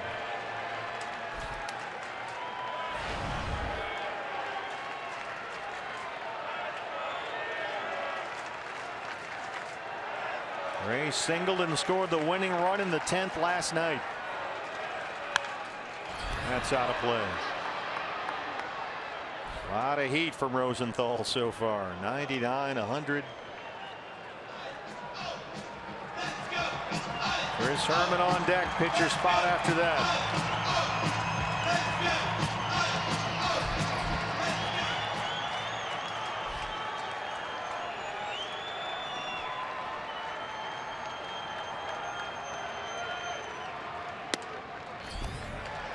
Missed at 98. It's 2 balls and 1 strike.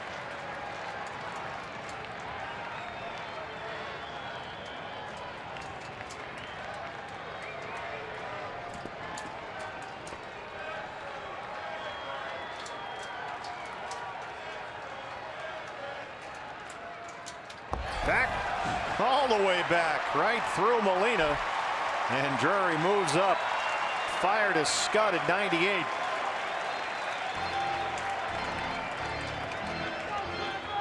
Now that high octane velocity, if you don't throw it where you want it, it's tough for your catcher to corral anything. That ball way inside to Ray Fuentes. Molina didn't even get leather on it.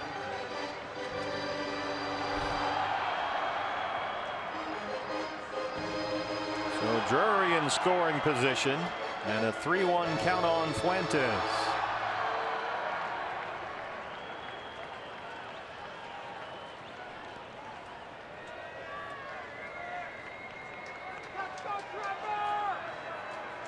Eight pitches so far, only half for strikes from Trevor Rosenthal.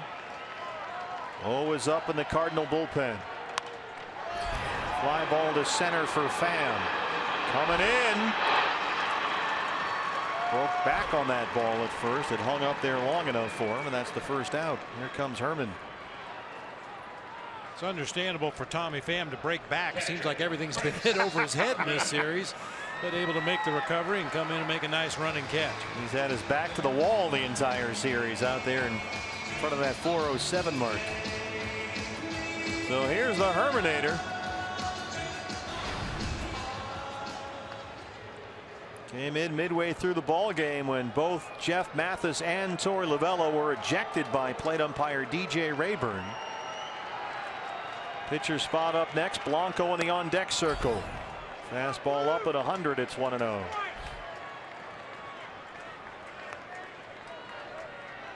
Chris Herman, last 5 games, 6 for 14, a double, a homer. He's knocked in 7. And the walk-off winner here last night in the 10th. Chris actually had a couple of RBIs in that ball game last night.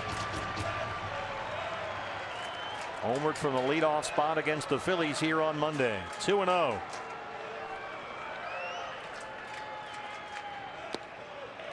Rosenthal almost threw that hard changeup to the backstop.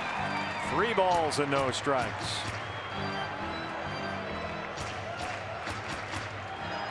12 pitches, only 5 in the strike zone for Rosenthal.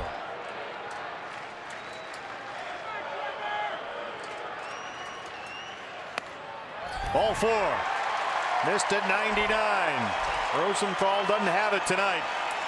Matheny's got his other closer warming up. Oh, and here comes Gregor Blanco to hit for the pitcher.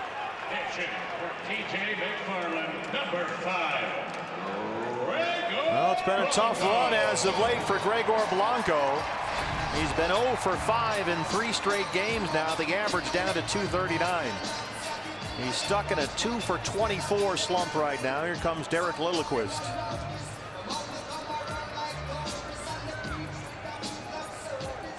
Mentioned earlier in the ballgame, the Diamondbacks have 28 come from behind wins this season. 6 of those have come after the 7th inning. That's tied for the 2nd most in the big leagues. Boy, Rosenthal is just not sharp here. 1 out, Drury at 2nd. Herman is the tying run at 1st. Winning run at the plate with 1 out in the 9th. Rally caps are in place.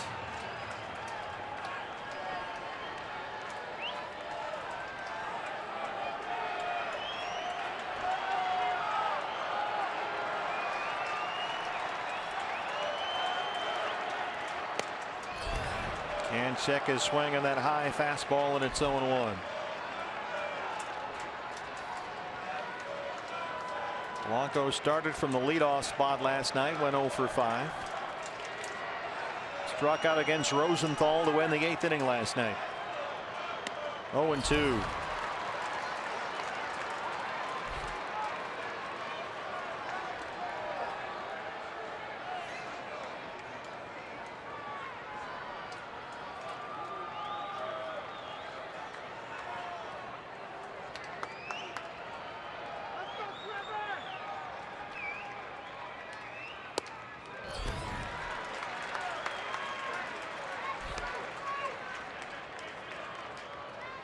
You see Rosenthal out there throwing 100 miles an hour. You wonder why there's a closer controversy with the Cardinals. Well, Rosenthal with runners in scoring position this season, opponents are hitting .389 against him.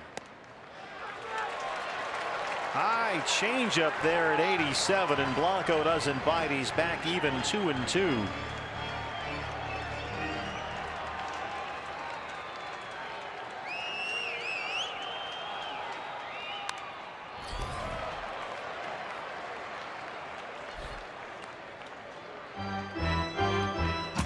Most logical option, a closer for Mike Matheny, is down there in the bullpen warming up now, but over his last 8 outings, his ERA stands almost at 8, and opponents are hitting .343 against him.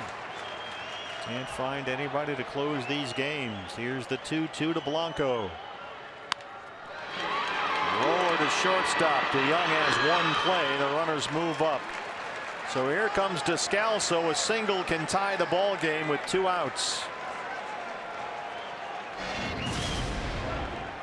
Stop me if you've heard this before. Daniel Descalso, a walk-off into the pool in extras back in April to beat the Rockies, and then against the Phillies here earlier on this homestand, a walk-off winner.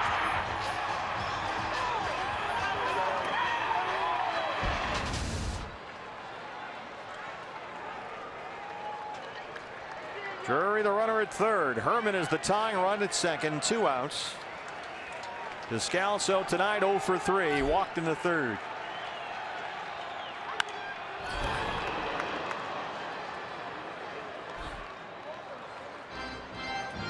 Daniel Descalso not waiting around. He's played behind Trevor Rosenthal. He knows his calling card is that high velocity fastball. He was ready to hit that first one.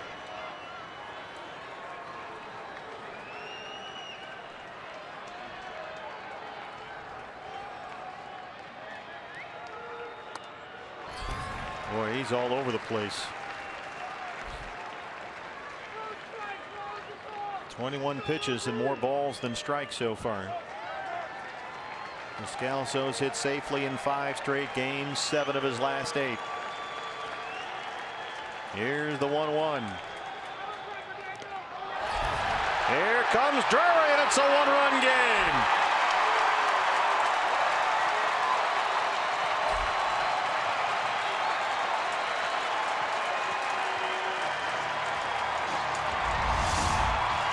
Velocity's great when you throw it in the strike zone, but when you bounce it a couple feet out in front of home plate, it's going to get through more often than not.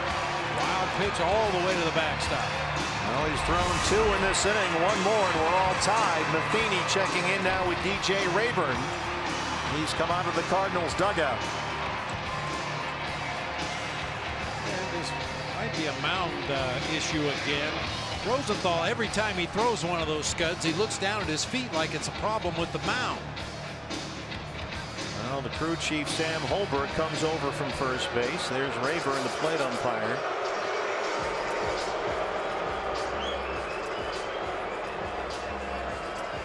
Apparently Trevor Rosenthal has waved off a visit from the grounds crew.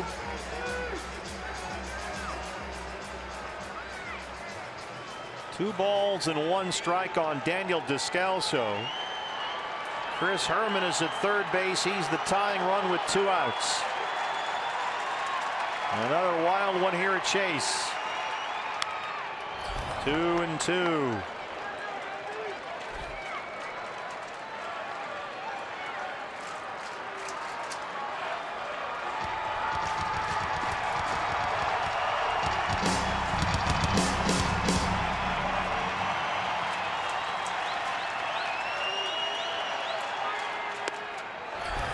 Able to lay off up and away at 100.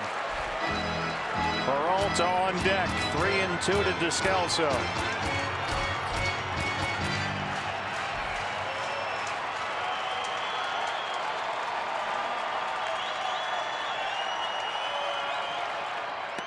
Ball 4.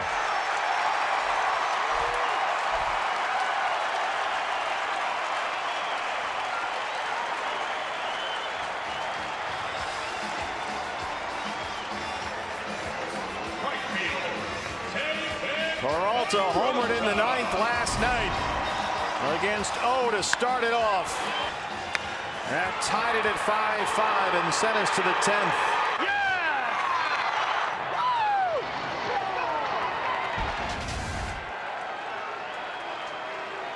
Tying run at third, winning run at first. Ball 1. Rosenthal's trying to give the game away. 15 balls, 11 strikes.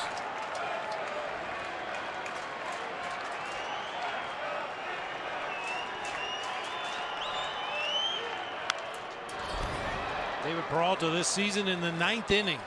7 for 21, a .333 average, a couple of homers, a couple of triples. He's driven in 3 runs in the 9th inning of ball games. His last 3 homers have all come in either the 8th or 9th. Everyone has either tied it or given the Diamondbacks the lead.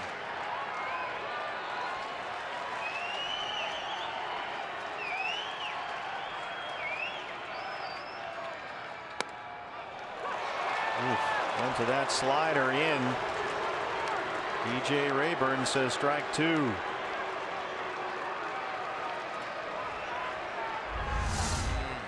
Peralta's been very good. Boy, been very good this year with 2 strikes. Ehrman at third, Descalso at first. Broken back bouncer to second. Garcia's there. And the Cardinals hang on. Diamondbacks drop game 2 of this 3-game series 4-3. And I guess the lesson here is, Bob, you can't win them all like this every night. Why not? Well, they've won almost all of them. Yeah, they really have. They've come through in the clutch so many times this season. Tonight they ran into a pretty good Adam Wainwright. Not vintage Adam Wainwright, but his command was good enough. His stuff was good enough to keep his team in the game. Well, the good news is the Rockies have already lost. The Dodgers are losing in Anaheim. Angels lead that one 2-1. They're in the 8th inning. Diamondbacks live post-game show set to get started with the birthday boy Gracie standing by with Todd Walsh. Todd. Steve.